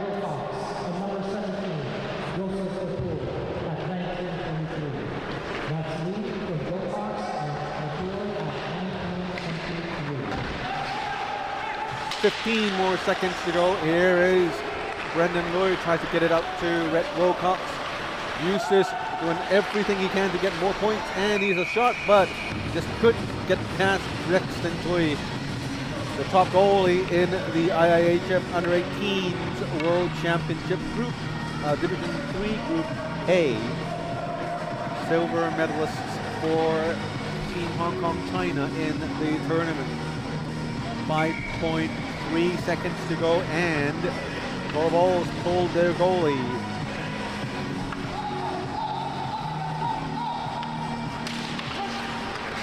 And 5 more seconds to go. The clock's not running. And now the clock goes.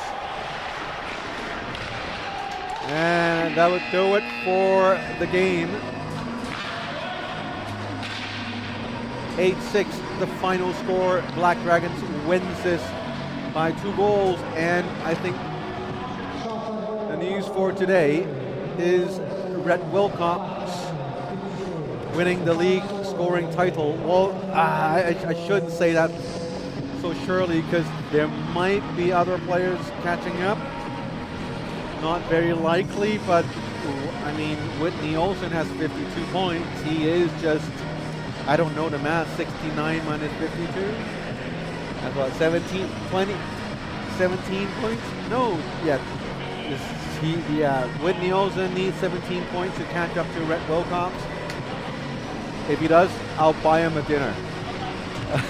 But so I'm sure it's pretty safe to assume Rhett Wilcox is going to get the league scoring title for this season.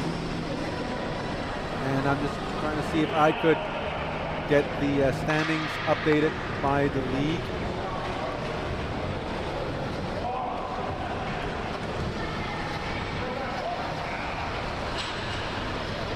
And no, we don't. So we'll take a break.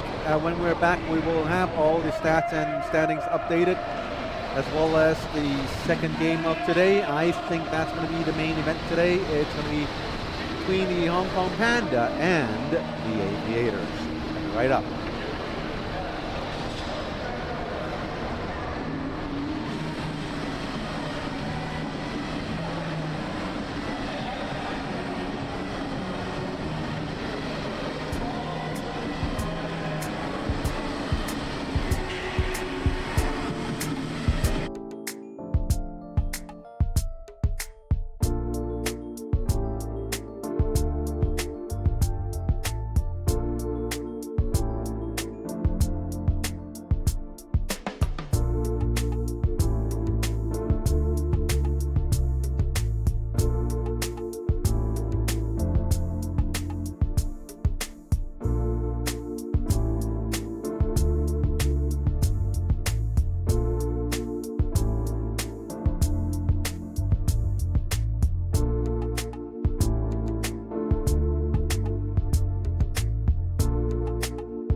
Welcome back, folks. It's week 15 of the HKL. Welcome to Lohas Rink here in Cheung Kwan O, Hong Kong, China. My name is Scotty Yang, alongside with Timmy Poon, my trusty camera buddy, and everyone here at Power Play Sports and Entertainment in Hong Kong, China Ice Hockey Association. We welcome you to the final game of the regular season. The first game, we have just witnessed the Black Dragons beating the Toro Bulls. That made no difference in their standings, as the Toro Bulls remain in first place team with 37 points. Black Dragons in second place. Aviators and Hong Kong Panda are in third and fourth place. 1 point separates these two teams.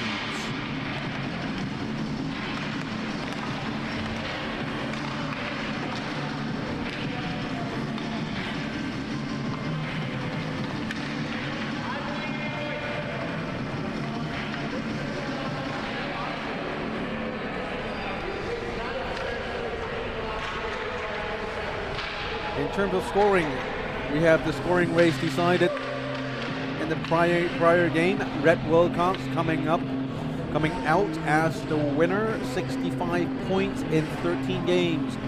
Eric Eustace came close, a second, 62 points, 14 games. Bob Yan finished as the top scoring local player with 54 points in 13 games. Whitney Olsen, the fourth player in standings, 52 points so far. He could theoretically beat out Red Wilcox for the scoring title, but he needs to score 65 minus 65, so that's just what, 13 points? Yes, 13 points. No, Red Wilcox like 69, so this is not as accurate. We'll try to get it updated. And well, before we get a chance to update it, here is the start of the game. Today's game brought to you by Gatorade. Gatorade, supporting ice hockey all over Hong Kong for a long time. Do support Gatorade. Quench your thirst with Gatorade at a fine retailer near you.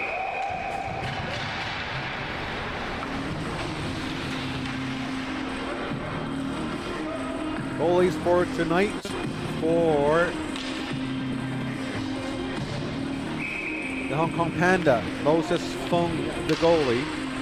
For the Aviators, Ting Ho, the player waiting for a raise. Get that raise, Mr. Ho. And so far, the Aviator with the lone shot in this early moment of the game. Looking at the Hong Kong Panda, they're breaking up Whitney Olsen and Alberts Persons into two different lines. Olsen with Joby Watt, Tim Hanglin, number 6, Jonathan Yu, and 58, Curtin Cheng at the back. Aviators, depleted lineup, picked up Henrik Peng, 66, as an emergency call-up. If you look at their bench, just 5 bodies. All standing, by the way. We'll see how much longer they remain standing. A very short bench for a 60-minute game. That's offside. Good call by linesman Teddy Chan. And now it's time to play Who's Missing on the Aviators lineup. Coming up, it's Jeffrey Tai, John Ying, Yuno Wong, Ryan Wong, and number 25, Gaius Kwong. That's their second line. 66, Henrik Pang on the other line. Julian Chow, number 4, I see on the bench. 42, Bellucci. 53, Ari Leung, and 21, Leon Ruel. So, not good news Vanstone not here. Just to name a few. Jimmy Vanstone, Brian Knowles, Shi Chen Yun, Jesse Lucier, Francis Lam, Yannick Wang. That's like their entire lineup right there. So we'll see if, well, the thing is,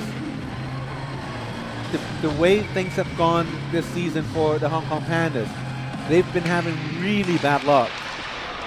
So sometimes even when you hand them the pie, luck will just have it. Nope, no pie for you tonight. And but surely everything is looking up for the Hong Kong Pandas ever since they've gotten Albert Kerson's back. But their winning records do not tell that same story, as they are now in a 3-game losing streak.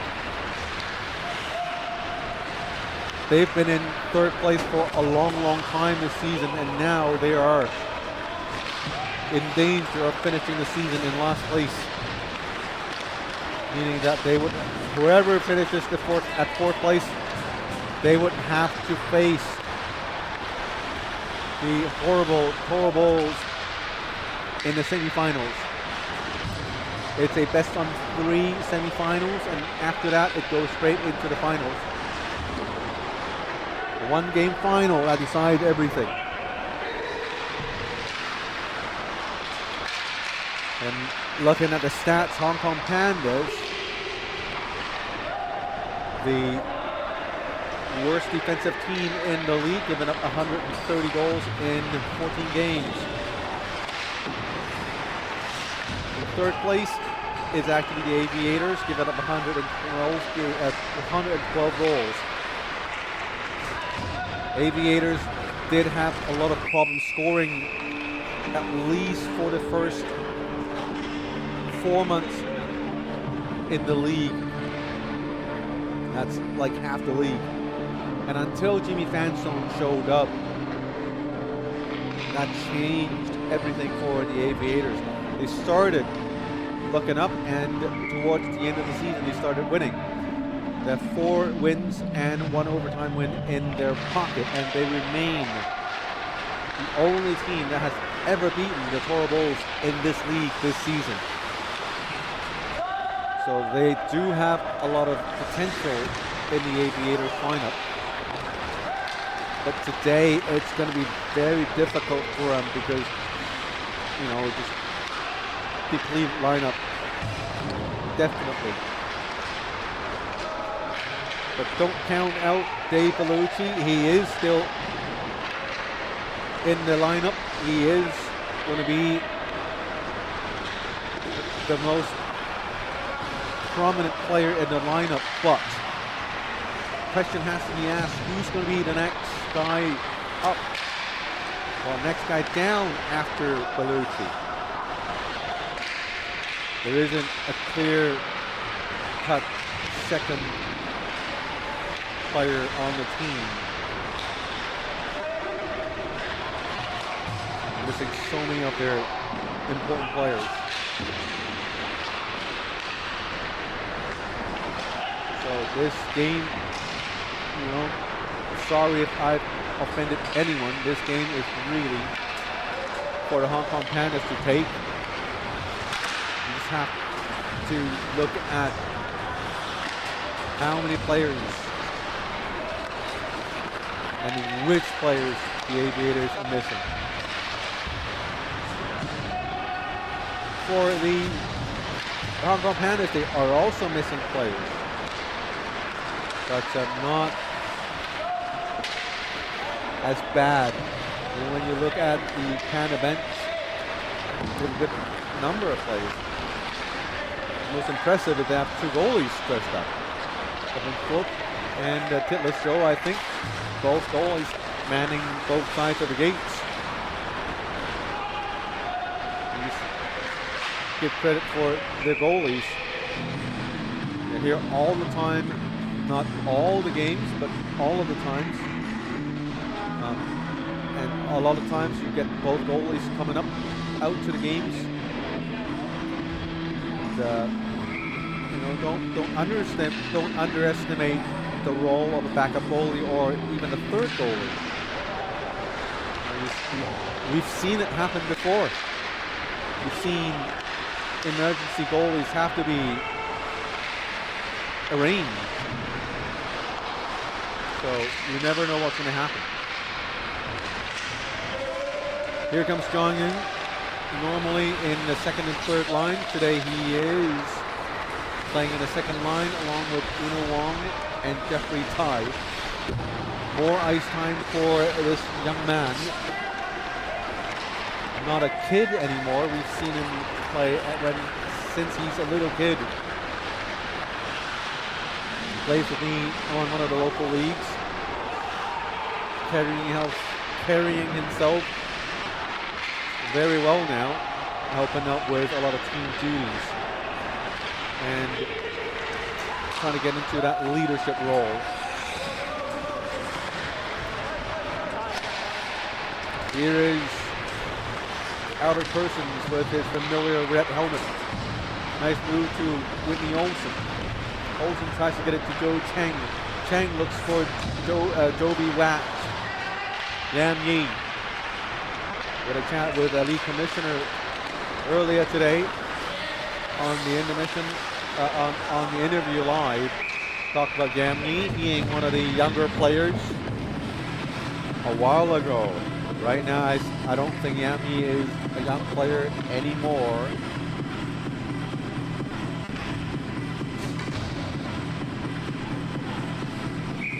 Still no score, 7 minutes gone.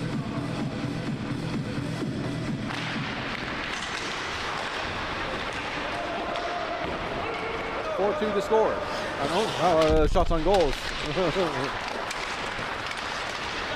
Joby Watt tried to pick up the puck in the neutral zone. I was looking behind me as some friends was walking by. And just kind of lost it for a moment there. Number 66 to call up Henrik Pang to Bellucci. Fans on the puck, checked his stick, not broken, so he kept on playing with a backhand shot. This one deflected and cleared by the Hong Kong Pandas. 2-on-2 opportunity. Whitney Olsen going into position. Joby Watt hanging on to the puck, gets it back.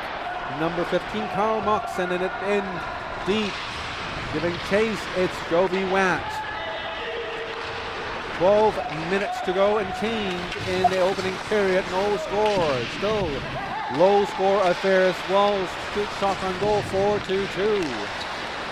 I don't mean 4-2-2, the football tactics, it's a 4-2-2. Olsen with a fan pass to Joby Watt. Back to Olsen. In front of the net is Karl Mock. Hengman with a shot. Goalie made a save and he kept it for a face-off in his own zone. Still no score early going in the game. The Aviators versus the Hong Kong Panthers.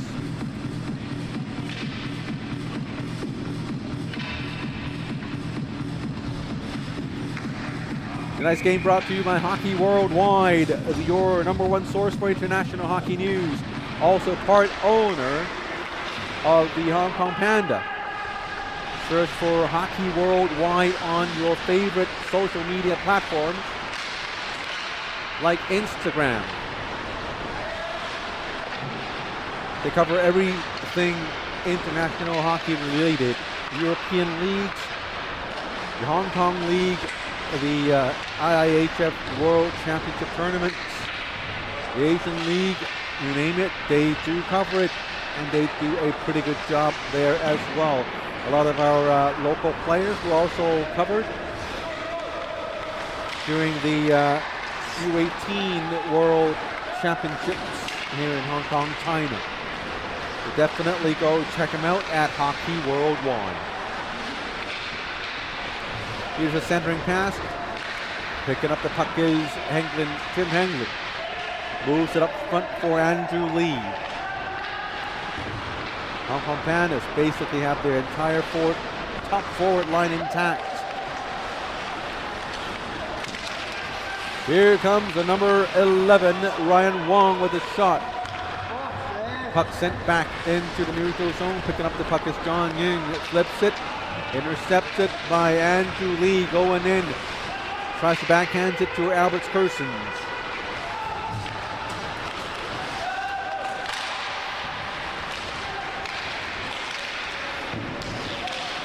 Marku phones the emergency call up by the Hong Kong Pandas.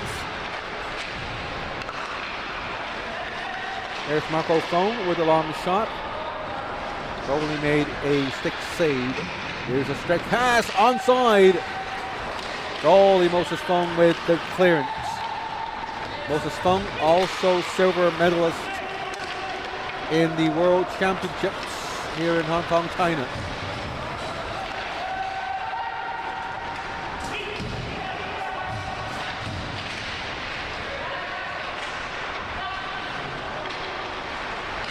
Olsen with a centering pass from behind the net. Intercepted by Bellucci. Bellucci with the pass, stretch pass to Julian Chow.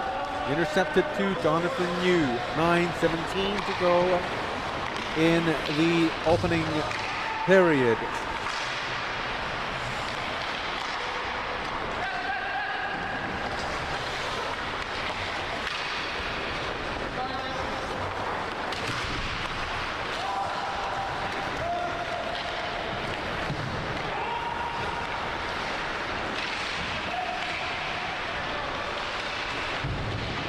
Under 9 minutes to go in the opening period. 6-3 to score count.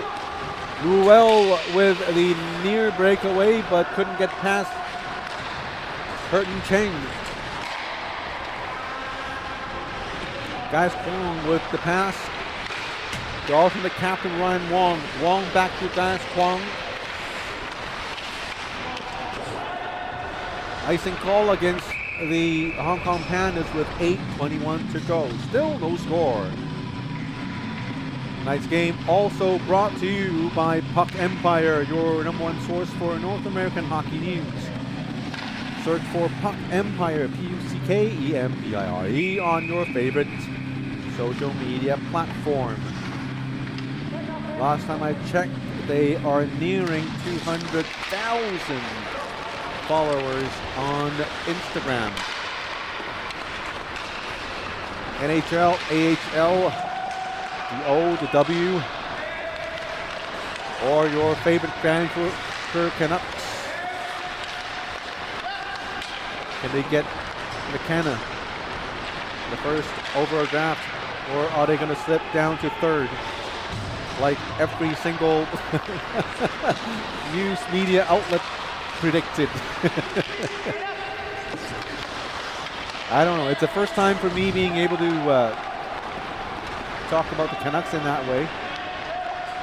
If they haven't won before? Yeah, they've never had one. That's what I thought. And they had one. They traded it away for the Sedins. That was before a lot of you kids were born. 1999? Trivial time. 1999, 99, 90-ish. Here's a shot from the right side for the Aviators. Fairly low energy period for these two teams, as the shot count stayed kinda low, but Aviators do have the advantage, 7-3. Now Kersons have a great slapper of his own. It's been deflected. Burton Cheng. Tim Hengland, sorry. To Albert Kersons. Nice move. To number 9, Joe Cheng. Cheng with the puck. To Kersons.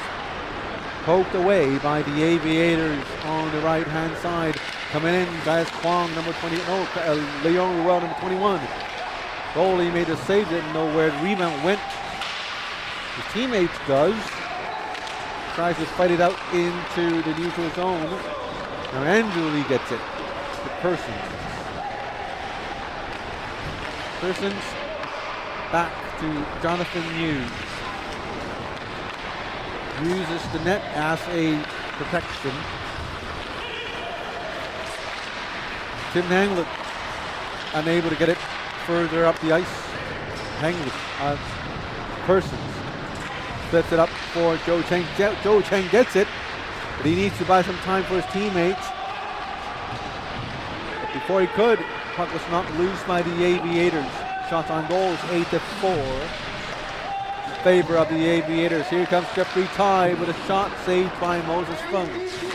Both goalies doing a great job so far this period, keeping their teams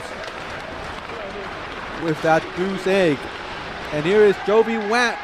Lots of moves, but unable to get past Ryan Wong. Number 78, Marco Fung with a push. And a penalty against him. It's an interference called by our dear referee in number 74, Greg Roussel.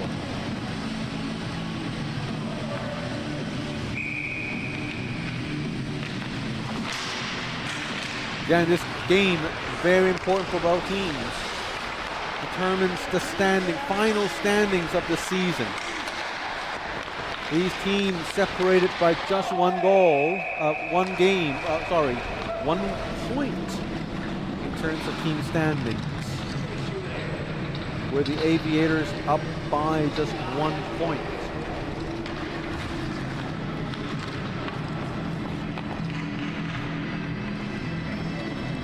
For these two teams, the tiebreaker is going to be based on their head-to-head record, where the Hong Kong Pandas would hold the advantage or the tiebreaker to this.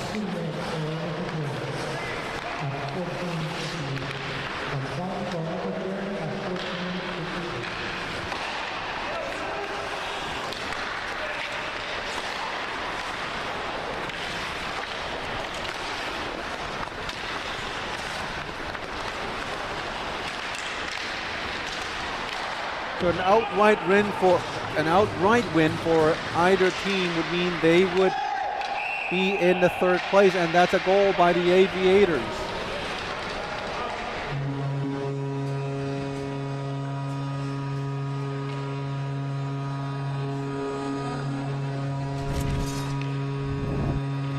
Here is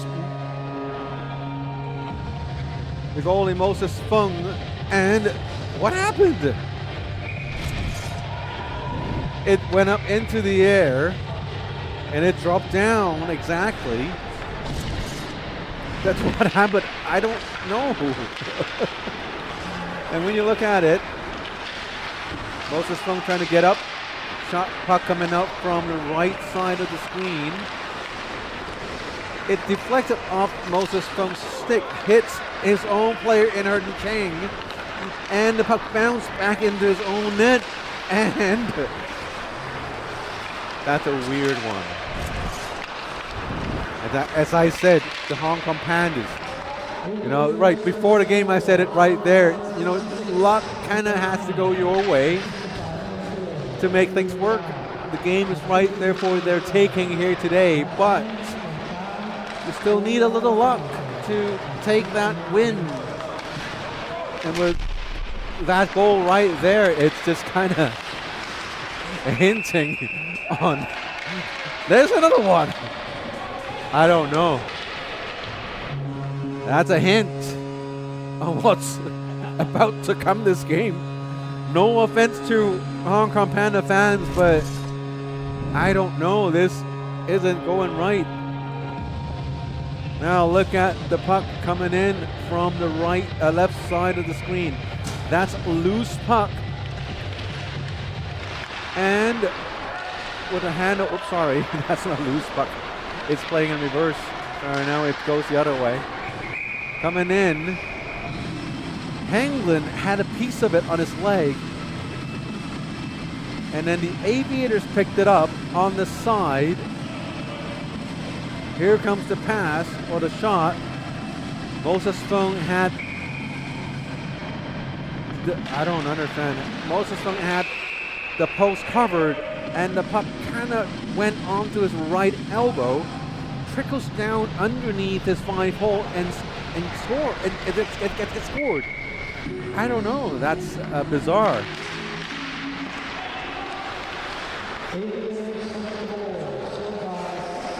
So 2 bizarre goals.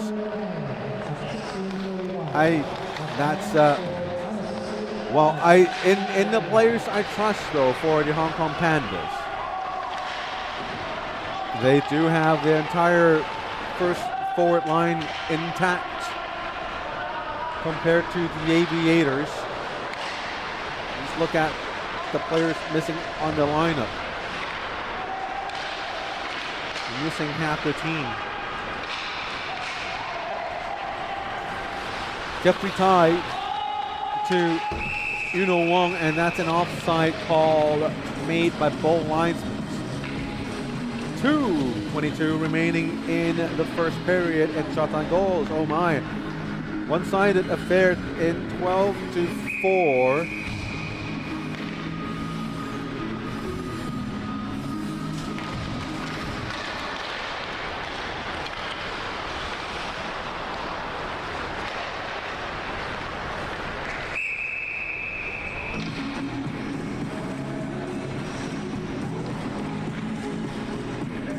.2:15 to go.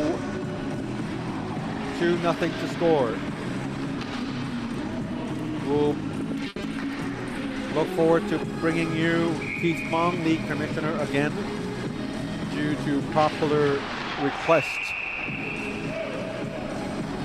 You won't believe how many people would want Keith Fong on the air.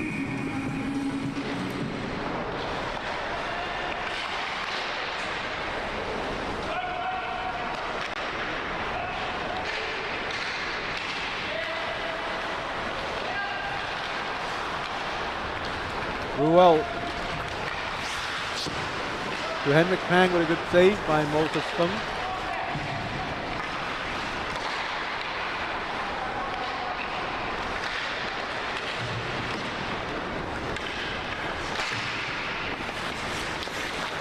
Under 2 minutes to go in the opening period. Shots on goals 13-4. Hong Kong Pandas. Not much going on. And now you see Whitney Olsen waiting very deep. Here is Joby Watbrook beating the icing call. But goalie King Ho was there to quickly move the puck back up the ice. Karl Mott on the right side moves it past the blue line. Try to give it to Joby Watt, not connecting. Burton Cheng gets it back into the attacking zone, but the team is offside. They have to move back into the neutral zone to beat out offside.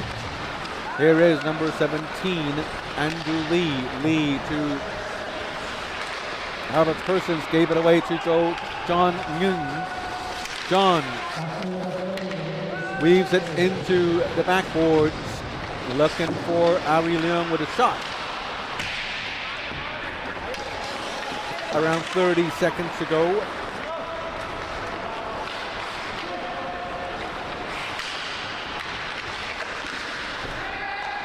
Ari Leung. Henglet unable to make the pass, and that went off icing. Face up in the Panda zone with under 18 seconds to go.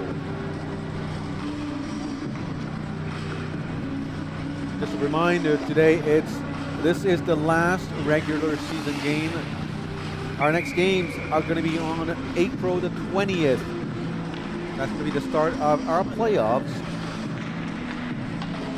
Stay tuned with www.hongkongleague.com for our latest schedules, stats, and latest updates.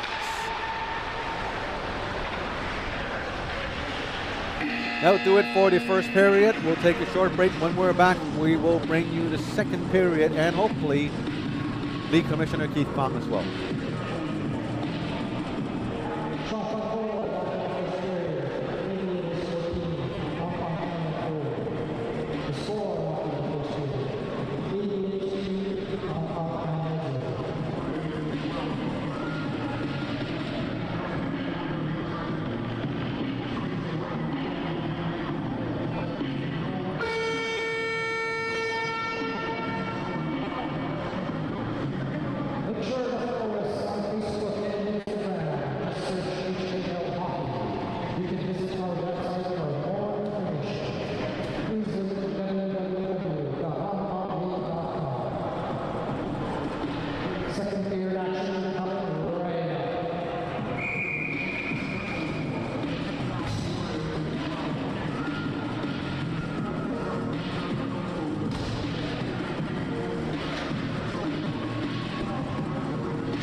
Welcome back to the second period. It's 2-0 for the Aviators in its final regular season game of the inaugural HKL season. Once again, my name is Scotty Yang, and on behalf of Power Play Sport and Entertainment and the Hong Kong China Ice Hockey Association, we welcome you to this beautiful rink called Lohas Rink in Cheung Kuen O, Hong Kong, China. It's a fabulous facility here, shopping center with this wonderful ice. Ooh, that's a huge hit. Run into the boards by John Young. Got up and skates away. Nothing happened. Tough buddy. Also like to thank the Lohas Rink for letting us host the Hong Kong League as well as the Club League, the U18 Club League here at Lohas Rink.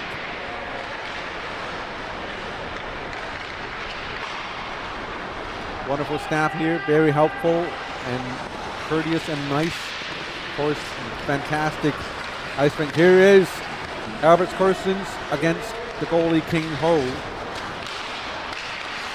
Another save by King Ho. He's playing pretty well today. Maybe he's gotten that race of bonus already. Look at how good he plays. He has to get it. It has to be. He has to have gotten this raise, or perhaps a bonus. I don't know. Maybe he's gotten enough rest so far, because it's been what, 2 weeks since the World Championships. But hey, there is another 3 weeks coming up for him. Next Monday, we will be having our women's edition of the World Championships. And after that's done, we will have a break of 6 days. 7 days or one full week, and then the men's edition. Julian Chow also deserving of a raise.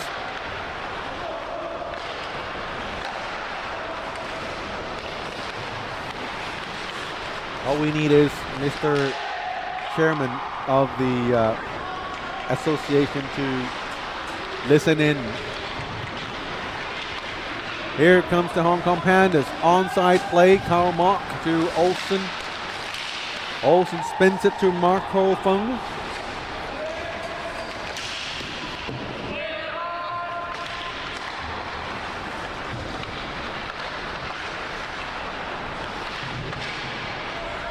Aviators still up by 2 goals. Here is Yam Yi to Olsen. Olsen, nice move, keeps it in the zone, but pass intercepted by Dave Bellucci. Number 66, Henrik Peng, tripped up, and we have a delayed penalty called by referee Craig Roussel. King Ho skating into the bench with speed.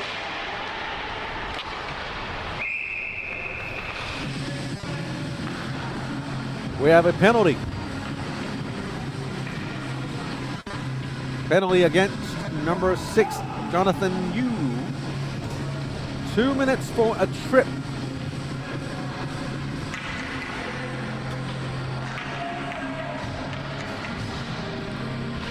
So the leading team, Aviators, will have a man advantage for 2 minutes in this final regular season game for the HKL. Long shot.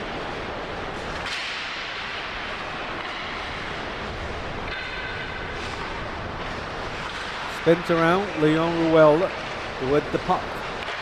Gets it back to captain and GM Dave Bellucci onto the left side. But alternate captain Ryan Wong with a snapshot down deep. Good cycling so far. Not a lot of movements now. There is Bellucci switching places. Here is some opening shot. Goalie made the save. Great save by Moses Fung. A minute 19 to go in the power play. So far controlling the period pretty well here for the Aviators.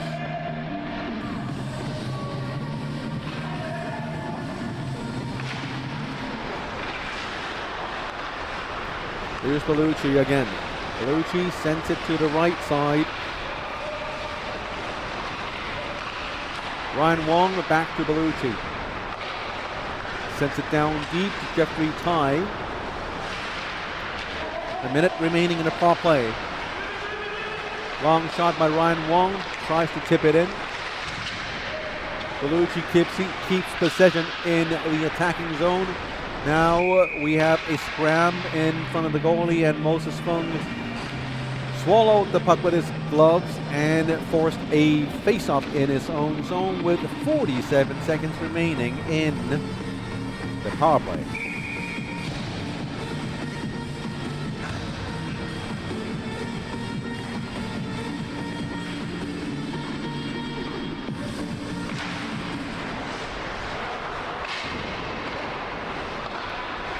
Ryan Wong, the alternate captain, sends it in with his backhand.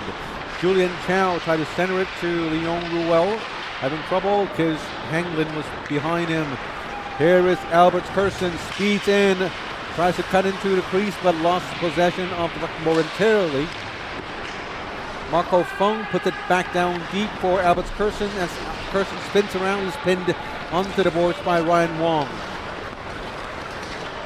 Ruel with the puck. Forces his way in. Julian Chow couldn't keep it in as Hanglin gets it.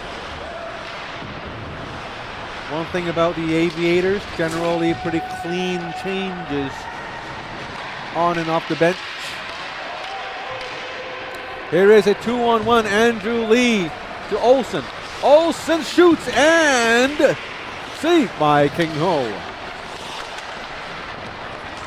Here is John Ying, the guy who went head first into the boards and got up safely, pinned into the boards. Now both players are hugging each other. Very, I don't know, very friendly gesture. A lot of love, right? Lots of love. Hugs. Here comes Yuno Wong, Jeffrey Tai with a shot. Saved by Moses Fung. Here is a whistle, an elbow called by Greg Roussel going into the box, number 61, Jovi Watt. Look at the score, the shot count, 20-7 in the second period as the Aviators are dominating in terms of shots on goals. Nearly a threefold difference. Gaius Kwong with another shot. That's 21 shots. John Ying steers it the other way. Gaius Kwong races for the puck, and here is Whitney Olsen. Olsen clears it, taking a bump along the way. Minute 40 remaining in the power play. Dave Bellucci on the left side. Olsen following Bellucci. Bellucci goes in with speed. Goes around the net, centering pass. Olsen gets it, flips it out into the neutral zone, and his line mates go for a change while Olsen stays on. Feeling the need for a double shift.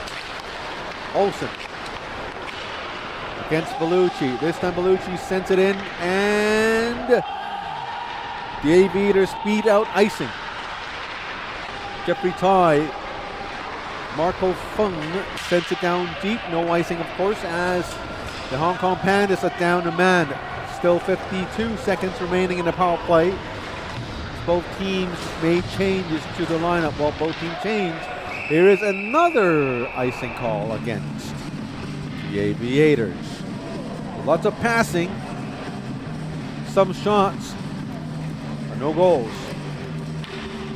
2-0 still the score.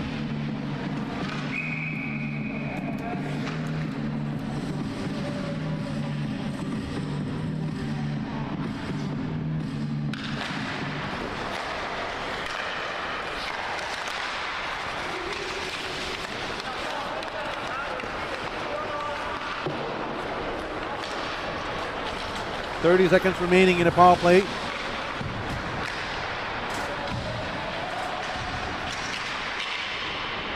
'61, Jovi Watt in the box.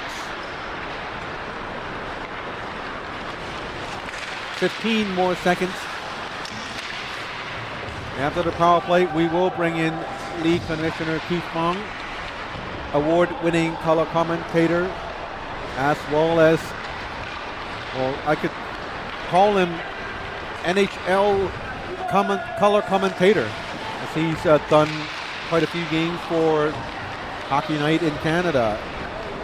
So that's it for the power play. Let's bring in our guest for today, Keith Fong, League Commissioner. What's up, Keith? Just watching the youth movement here. Basically, as you can see right here, we got Moses here, one of the top goalies here for Div 1. And the last game we saw Recklin. So you're watching some future stars here. I shouldn't say future; actually they are stars right now. I'm sure a lot of these young goalies, they watch you play and take an inspiration from you. They watch me play. It's like, oh, I'm the opposite of what he's doing. So that's what will make him more successful, right? The main thing is just stopping the puck. I wasn't stopping it, so, you know. Anyway, they got to learn something from you, right? And also the young skaters, Jovi Watt and Julie, everyone here, Karl Mock. Some of them, Yam Yi, I don't think they're young anymore. But hey, the point I make a lot of times is these young players, I think they're equally allocated, if that's a word, onto the different teams. And each team does have a very willing teacher in their general manager. Is that by design, or is that just by coincidence? Well, not just that. Some of these guys are actually assistant general managers, right? So, you know, Yam Yi is, the assistant manager for the Pandas with Whitney. And we got Ryan Wong. Well, there's actually two Ryan Wongs. The tall one, Ryan Wong, is with the Aviators. And we got the other Ryan Wong, it's with the Dragons as well. So having them involved in the kind of day-to-day, week-to-week, lineups, drafting was also very important, right? Bob was the assistant GM for with Eric Eustace, and they've drafted a great team, right? So they need to know, obviously, the local players, the national players, up and coming players. So they've spread the team very well, and that's how these players will grow, right? And playing on with different players. So very happy to see that. Right, 2-0. I understand a lot of players missing from this game, notably the Aviators, but they are up by 2 goals and way up in terms of shots on goals. I heard there are some players missing due to mysterious conditions.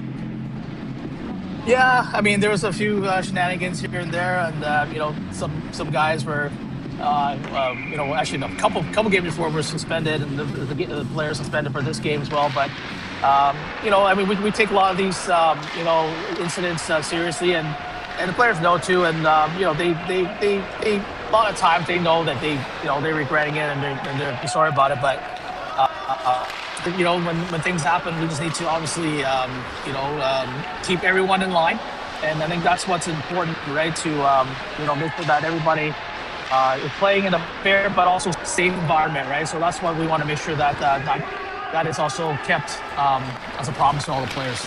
Right.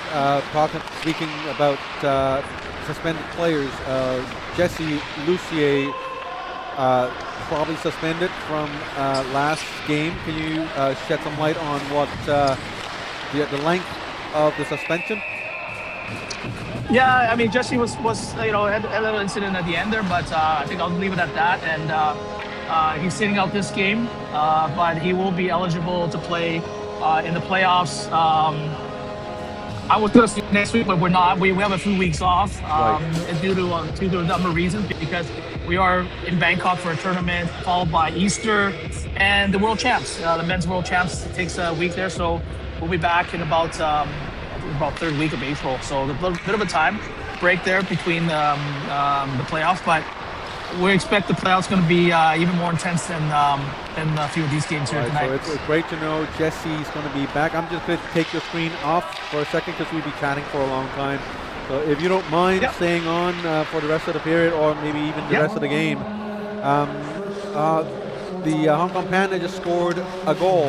We'll find time to get the replay on. And it's a 2-1 goal game.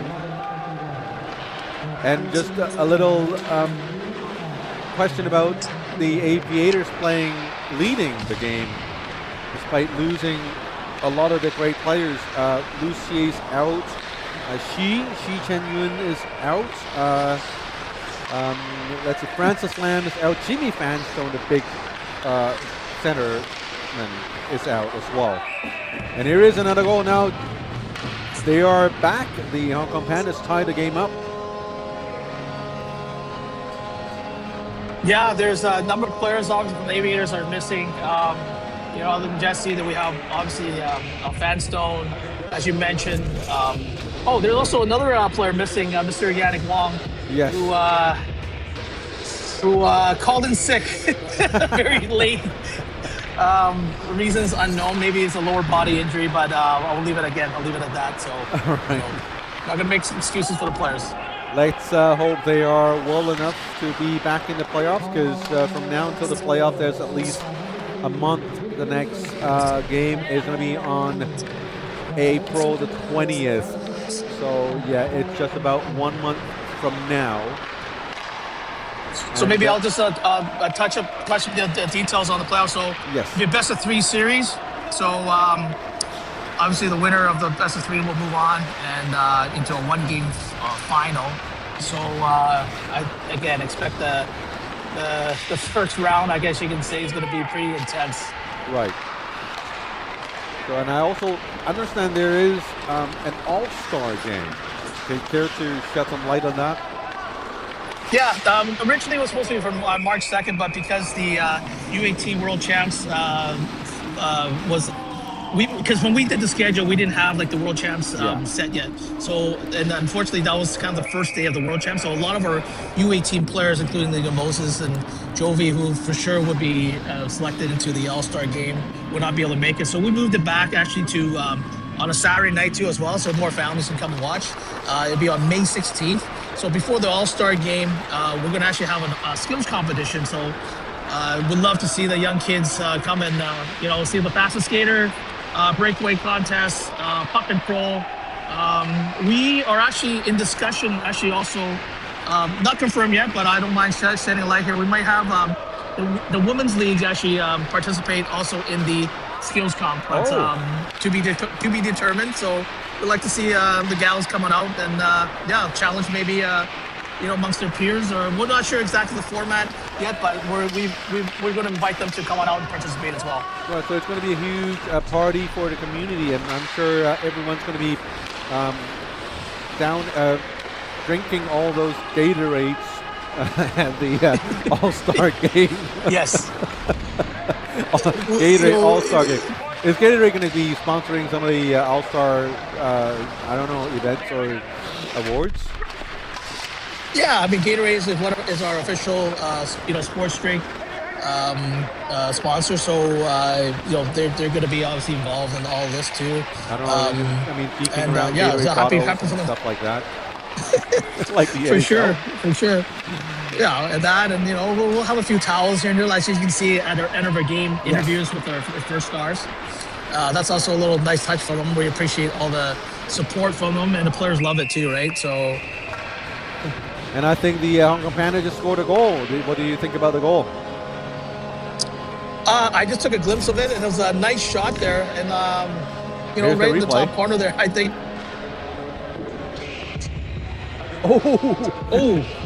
It was from my view, I guess it's not a top.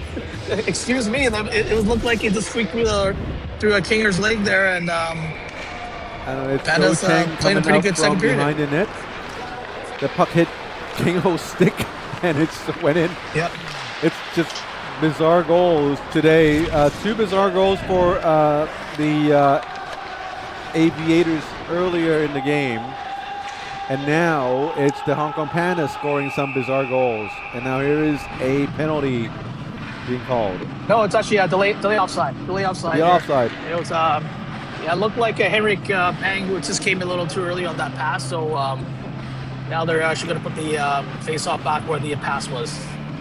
We should, I don't know, can the league commissioner can kind of arrange for that? We should have like a commentating bench, a party between like Timmy, you and I, because Timmy is standing right next to me because we can't quite get the microphone to where he is. So he's always commenting on the game, but his voice never gets recorded. So I sometimes, just relaying his message on the ice, and with you in a mix, I think it makes for a good party. It would definitely be a big party there. I'm sure all three of us, and with some smart comments here and there, I guess you can say. Yeah, think about that for the next season, because I understand this year you do have your roles to fill, like talking to the referees and managing the scorekeeper spots and all that stuff, and jerseys and socks. And sometimes you do need to talk to the very important people who visits once in a while.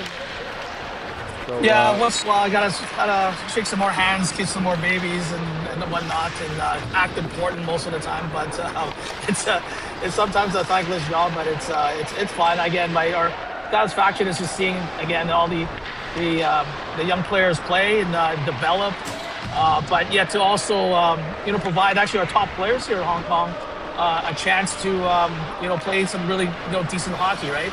I mean, it's not too good when you have like 3 or 4 really good players and a few at the bottom that are maybe let's say just started out, right? So the level has to be relatively equal and relatively for them to have fun no matter what, right? Right. Or whether it's beginner level or for Division 1 level. So also, by the way, for the next season, we have players asking this question, or actually fans asking this question. Is it going to be a draft, a full, complete redraft of all the teams, or is it going to be like these are professional teams, the team players are going to be staying in their teams, or is it going to be a partial draft where some players remain and some players gets redrafted? That's a very good question, and that's already been discussed amongst all our GMs. So right afterwards, our season ends, or I should say before our season ends, we're going to have our GM meetings and to probably before the playoffs, I guess you say. We're going to have our GMs meeting to discuss obviously the positives and some things that we obviously can fix, after the first year. And then obviously one big topic is the team makeup, right? Is it going to be a complete draft? I suspect it's going to be a somewhat protective draft, meaning that you're going to protect some players and you might be able to release some players. But how the format's going to work, where if you do release a certain amount of players, how many draft picks you get, and all that will be kind of worked out at a later date. And how much of that is going to be controlled by the association, or are do they give you a lot of leeway on what to do with the league? That's one thing. I'm glad you asked that, Scotty, because one thing great about working with the association is that they do give us full autonomy on pretty much everything in terms of how it's set up. As long as we meet the criteria of their expectations, which is minimum 4 teams. We have 3 20-minute stop time games. We have pretty much the best players in Hong Kong to most to play, and then the rest is really up to us. And that's why I'm honored and thrilled that they brought me in as a commissioner, so I can pass my expertise in terms of how a league should work here. So yeah. Kingle played very good today, but he just let in another goal. Yeah, I know Kinger there. He's looking up, and he's probably thinking, "Geez, there's certain days that I wish I wasn't here." And then, but that's why we play the game. That's why we love the game, and I'm sure he's going to snap out of it soon. Yeah. Right, King actually had a piece of it, a nice shot there. He had a piece of it with his glove, and the puck just skipped behind him. It's at least the second time we see the puck goes into the net over his shoulder. It's a weird night for a goalie. When pucks flips like that, it's never a good thing as for goalies. And the play's right in front of you, right? Yeah, it looks like there's a good chance here. Like they always say, you got to be good to be lucky, lucky to be good. So sometimes you kind of need a little bit of puck luck, right? So, and for the Hong Kong Pandas, luck kind of isn't what they have in their pockets this year. They first had their injury with Kersons. Albert Kersons turned out to be a fantastic player, but he went out for, I don't know, months, and then Pavel Voronov was signed, and Voronov was also out for a long time. So they were without a true, other than Olsen, they were without a true sniper or scorer for most of the season.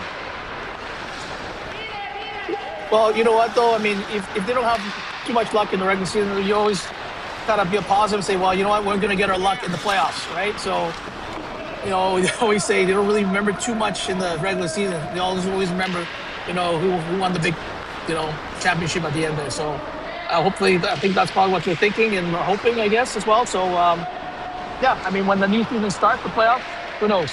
Anything can happen. That's very true. 15 more seconds to go in the second period. 4-2 to score. Hong Kong Pandas amazingly overcome the 2-goal deficit, and now they have a 2-goal lead with 3 seconds remaining, and no shots fired. That's it for the second period, and the league commissioner, any messages you want to send to players and fans around? Yeah, I mean, again, like I said in the last game there, I just want to thank everybody's support. Thank all the sponsors. A shout out to Puck Empire, Hockey Worldwide as well, for their support on the Hong Kong Panda team. I just want to say thank you. You guys are great, and we always really appreciate all the support here, not just for the Hong Kong League, but in Hong Kong in general. And yeah, I mean, looking forward to get back on maybe before the end of the game there, hey, Scotty? Right, so I'll let you do your thing now, and if you are free, just let me know and we'll put you back on. All right, thanks again, Scotty. Cheers, man. Keep it up. That's League Commissioner Keith Fong, again with us for, well, almost the entire second period. I'll take a short break. When we're back, we'll have the third period for you.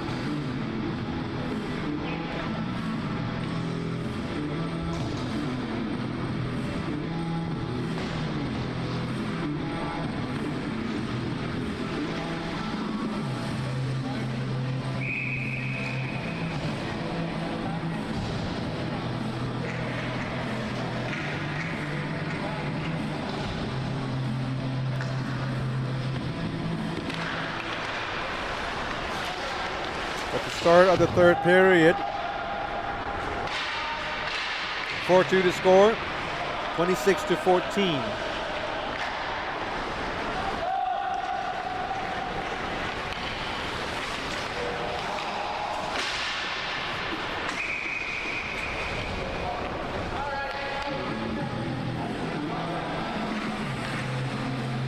Hong Kong Panda now up by 2 goals. They scored 4 unanswered, and all while chatting with League Commissioner Keith Fong. So I don't know, maybe there is something between Keith and Pandas.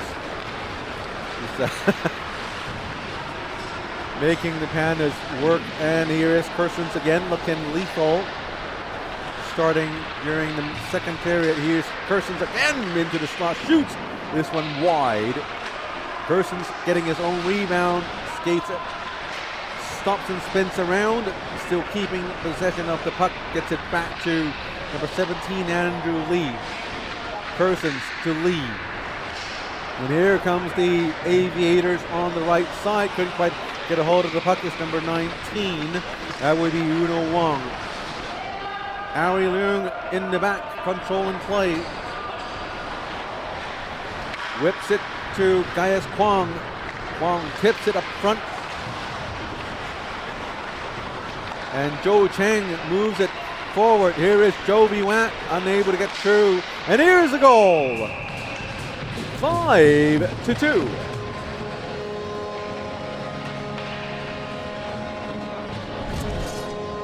5 unanswered goals by the Aviators. Here comes Jovi Watt with some nice moves. Puck was deflected, poked away, but it's Andrew Lee coming in with the rebound. He gets it into the top corner, and all that fine play by Mr. King Ho seemingly vaporized and vanished. After all, he probably didn't get the race he needed to sustain the entire game. So, Mr. Chairman, if you are hearing this, well, come on.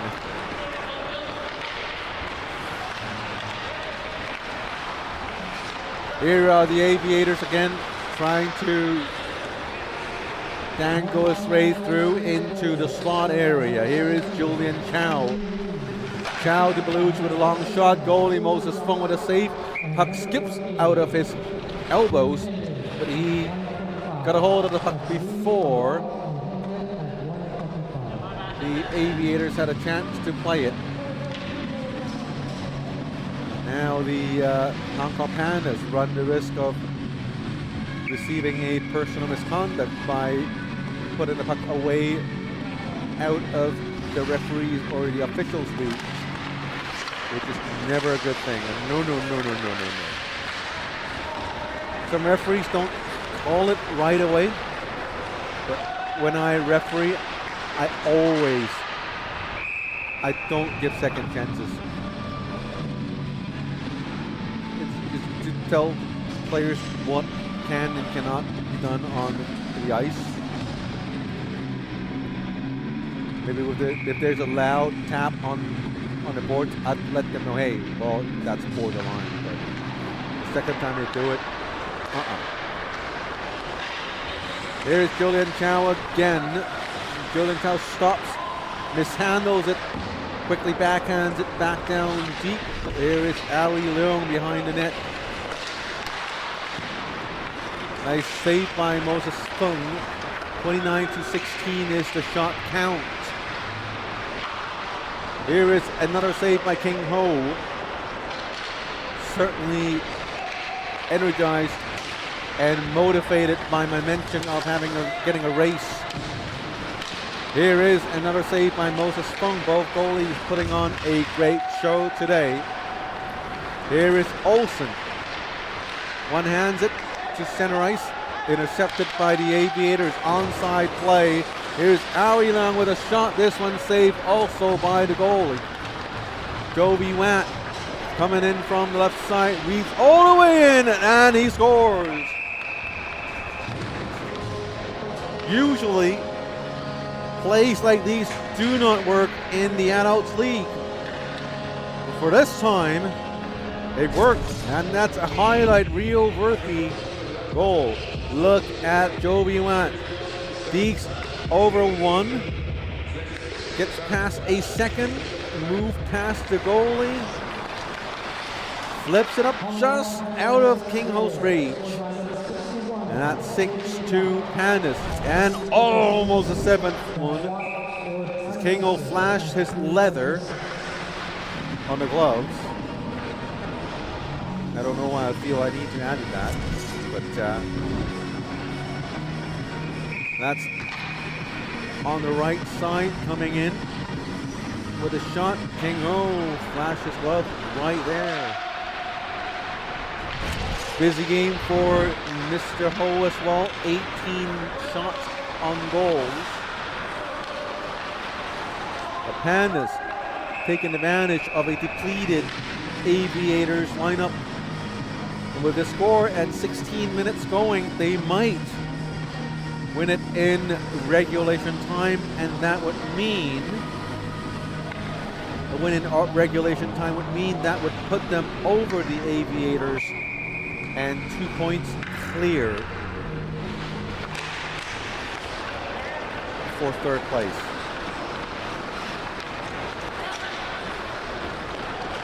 And if the game goes overtime, things get slightly more interesting, because we need to go down to tiebreakers. But right now, with the Pandas leading by 4 goals, it doesn't seem likely. But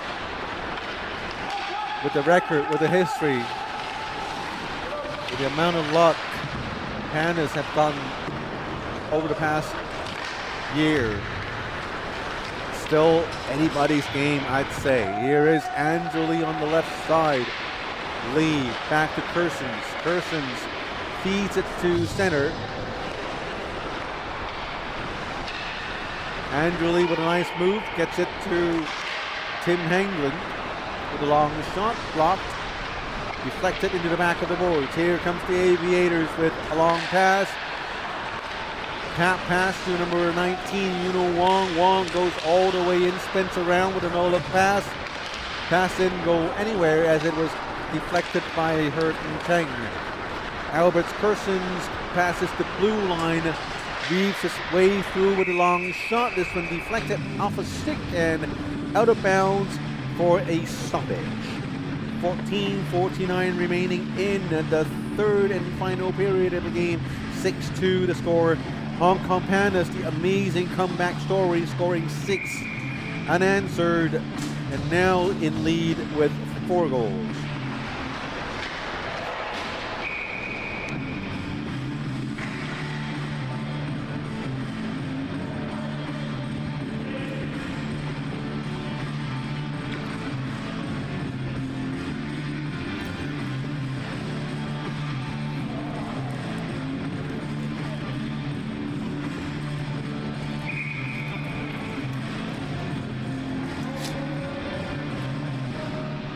.45 remaining in the third period. Shots on goal, 30-19. Here is a glove save by King O.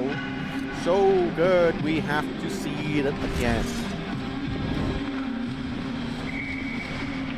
Face-off, shot right off the face-off. And look at that glove right there. I wish I had his gloves. Here is another shot by Jovi Watt. Close range shot. Clips the goal post off to the sideboards.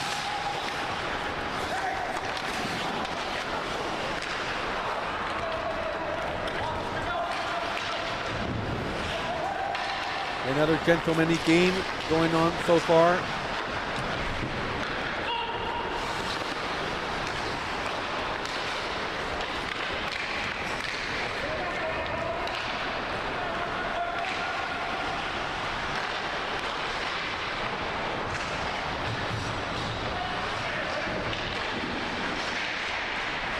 And thanks to fans from all over the world sending messages to me personally, commenting on how exciting this game is and how amazing the comeback is from the Hong Kong Pandas. I'm talking to you, Carmen. Thanks for sending in encouraging messages. And we wish you good luck on your Easter holidays, your little trip. When the men's World Championships are back, we look forward to seeing you at the rink, the other rink.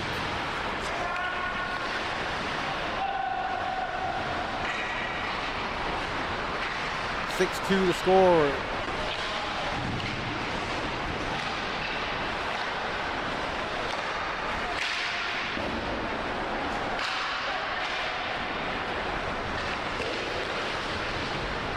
Yamyi with the puck in the neutral zone, gets it to the left side. 13:09 remaining in this deciding game on team standings.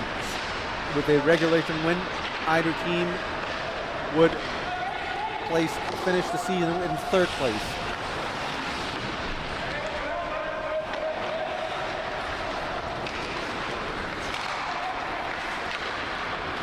Here's an onside play. Joe Cheng, narrow and go shot, and they score 7 goals unanswered.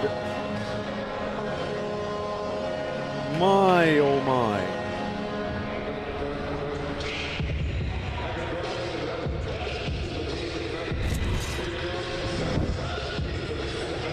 And that's what a depleted lineup can do to your team. It's just the level of play they achieved earlier in the game couldn't be sustained throughout the game, and now the shots on goals closer and closer to equal strength as the Hong Kong Pandas climbing back. And here's Gaius Kwong with speed, a lot of speed, and tripped down. No calls by neither referee. Greg Rosell, the referee, right there behind play. He probably had a better angle than I do. Here is Kersons to the side to Jonathan Yu with a shot on the leg.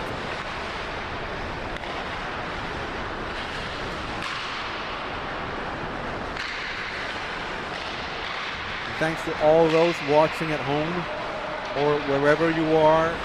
Maybe you're working somewhere. We do thank you for your support.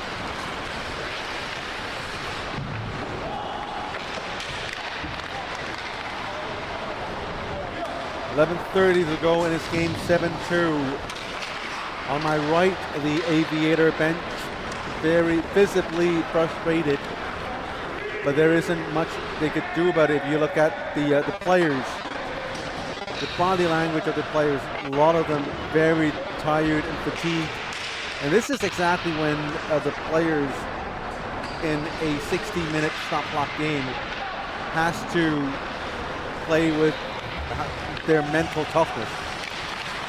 Every single part of your body screams to you to stop.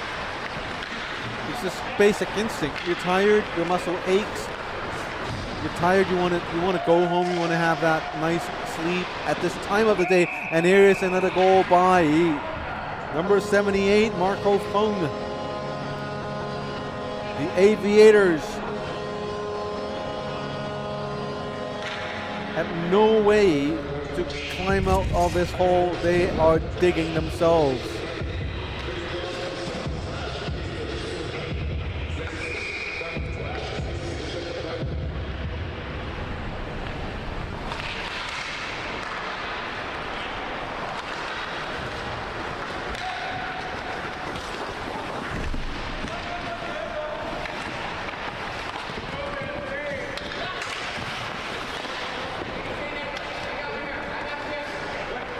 .10:30 to go in the third period, 8-2 the score.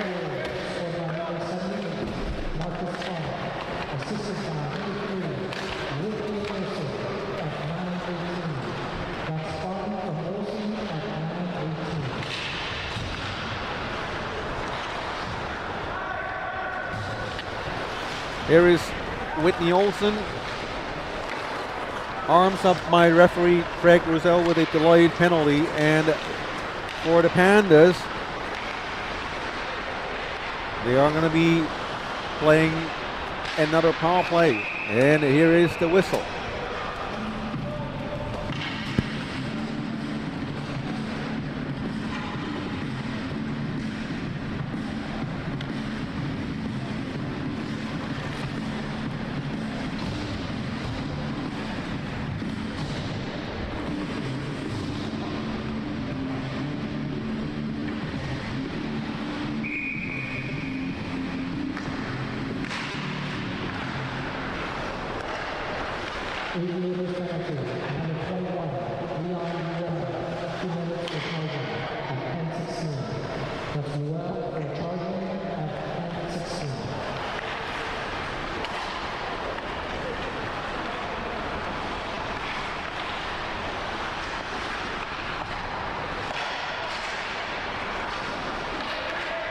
A minute 30 remaining in the power play, 8-2 to score. Here's a long shot by Whitney Olsen. Olsen shot, goalie King Ho made the save.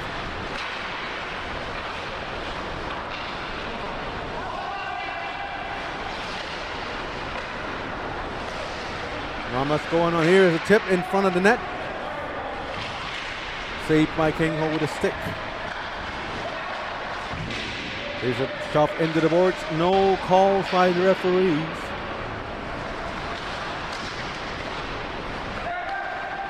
Yan Yi keeps it in the zone. Abbott Persons Wilson with a shot. Goalie made the save and covers it for the faceoff. Strong game by the Hong Kong Pandas today as they are leading by 6 goals.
Five more seconds to go in the power play.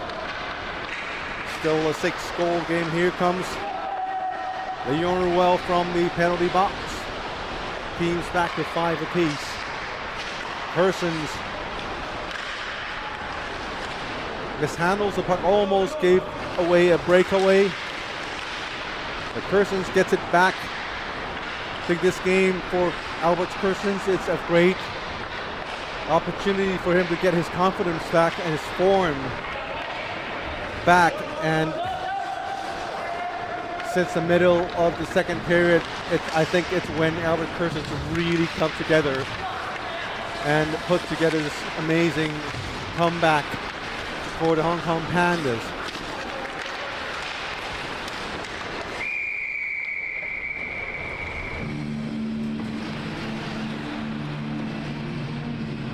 When you look at the personal stats for both teams, Persons did score only 1 goal, but look at the players around him. Andrew Lee, 2 goals, 3 assists for 5 points. Jovi Wan, 1 goal, 1 assist for 2 points. Marcus Fung, 1.2 assists, 1 goal, 2 assists for 3 points. Joe Cheng also with 2 goals.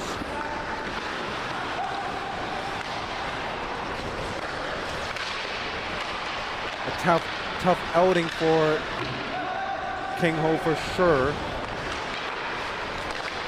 Out of 29 shots faced, it's led in 8 goals.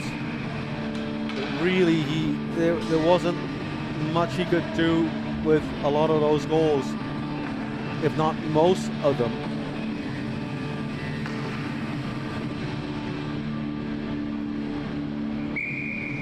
As the game moves along the clock,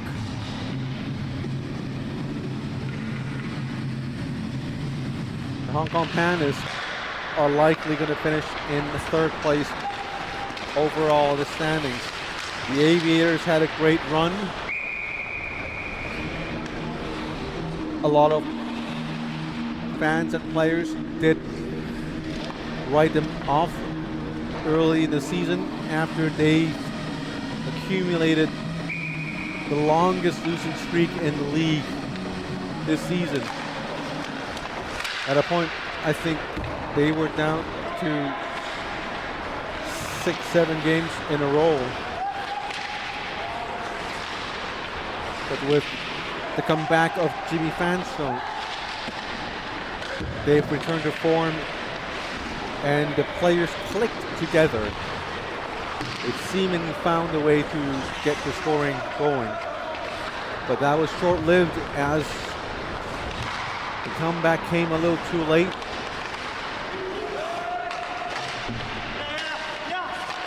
Last week they lost a heartbreaking game. And also losing their star player in Jesse Lucier in the process. And with today's loss, well, the game's not over yet, but if they lose it, they're back down into the basement of the standings in the very last week of the regular season, which is a heartbreaking moment for the team. As you can see on my right side, not only are they frustrated, they are, I don't think, oh, here's another one. I don't think they have enough gas in their tanks to show their frustration, because this team is just so short-handed today.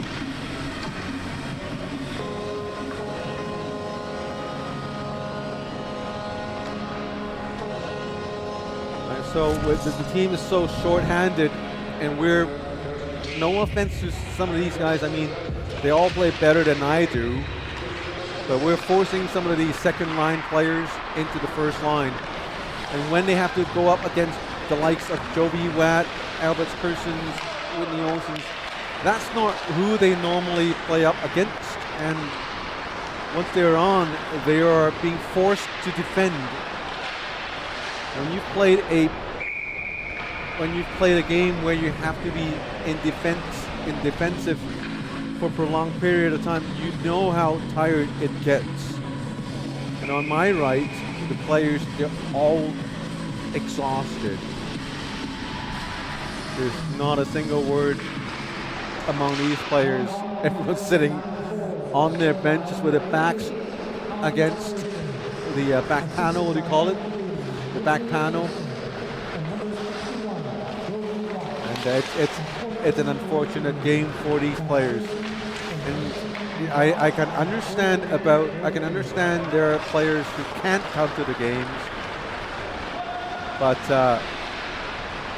you know, if for some of the players, you just gotta show up to these games, man.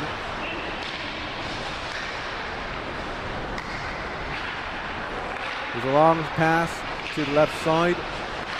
Olsen, long shot, gloved down by King Ho. You could tell King is also frustrated with his head hanging down. So frustrated about not getting that raise from the chairman.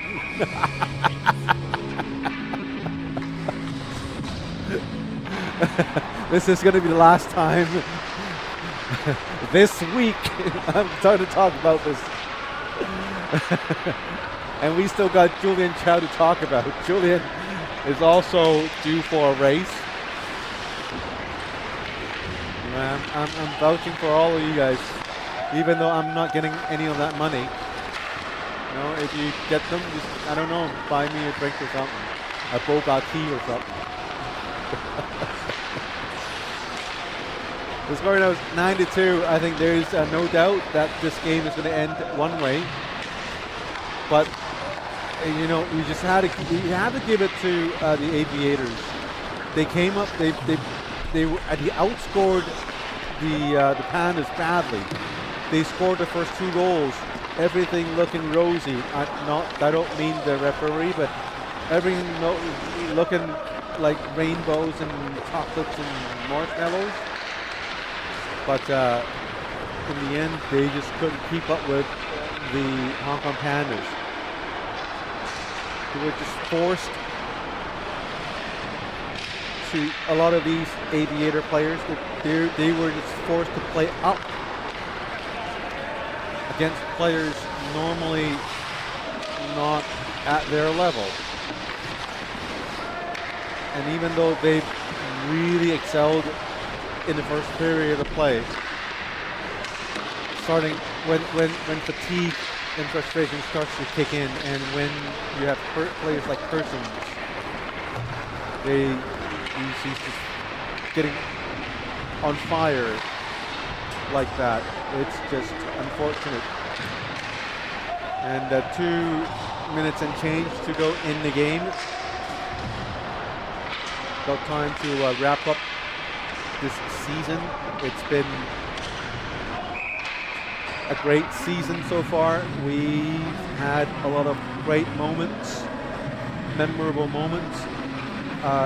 Early on in the season, we did have a lot of hiccups. Those hiccups continue up until today.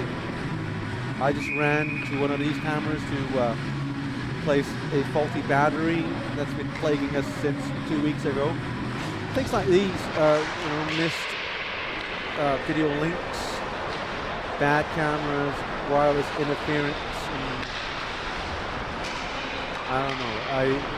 It's been a great honor for me to be able to get these games out. I know viewership is not comparable to the top YouTubers in the world, like in the millions. But I do want to send out my heartfelt thanks for everyone who's ever watched a single game or a single clip. Right now we do have 26 concurrent viewers according to YouTube online at the same time. So cheers to all 26 of us. And yeah, thanks for being here. I mean, it's an honor. This also allowed me to, oh, here is a goal for the Aviators near the end of the game.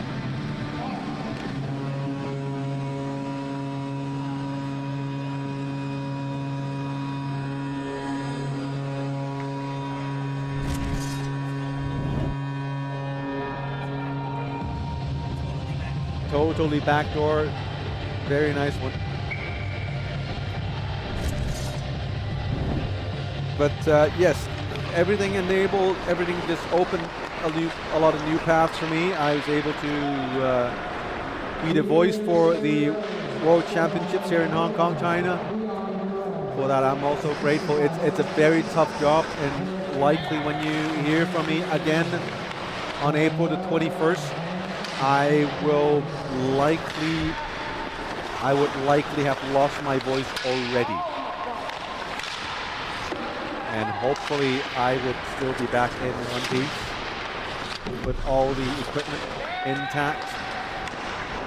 And last 15 seconds, and that should conclude the regular season of this impossible ice hockey league without the new management of the Hong Kong China Ice Hockey Association, without Keith Fong.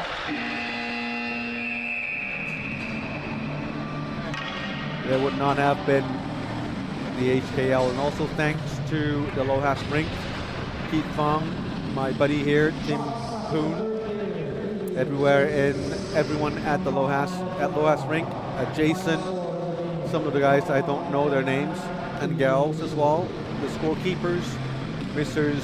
Mock, I didn't know until a couple of weeks earlier. She's the mom of Kay Ramon and Kao Mock, right. So, and also thanks to our announcer. The name is Ricky, and this one is also Ricky. Two Rickies, thanks to your help. Our referees, officiating crew, everyone, thank you. And that should do it. 9-3, the final standings. Well, just give me a couple seconds, see if I can get it updated. Thanks for everything. And for those who are still with me, click on that like button as a parting gift for the regular season. We will be back on April the 20th. That's going to be the start of the face-offs.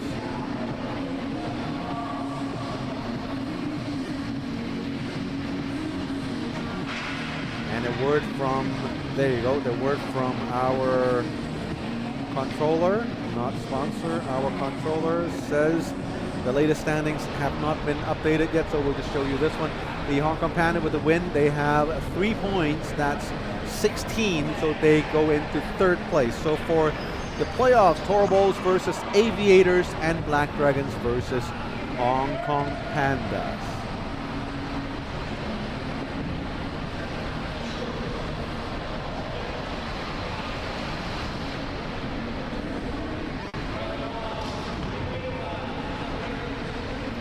So I'll try one more time to get the official standings updated. This is the last game, so it doesn't matter. Just stay with me.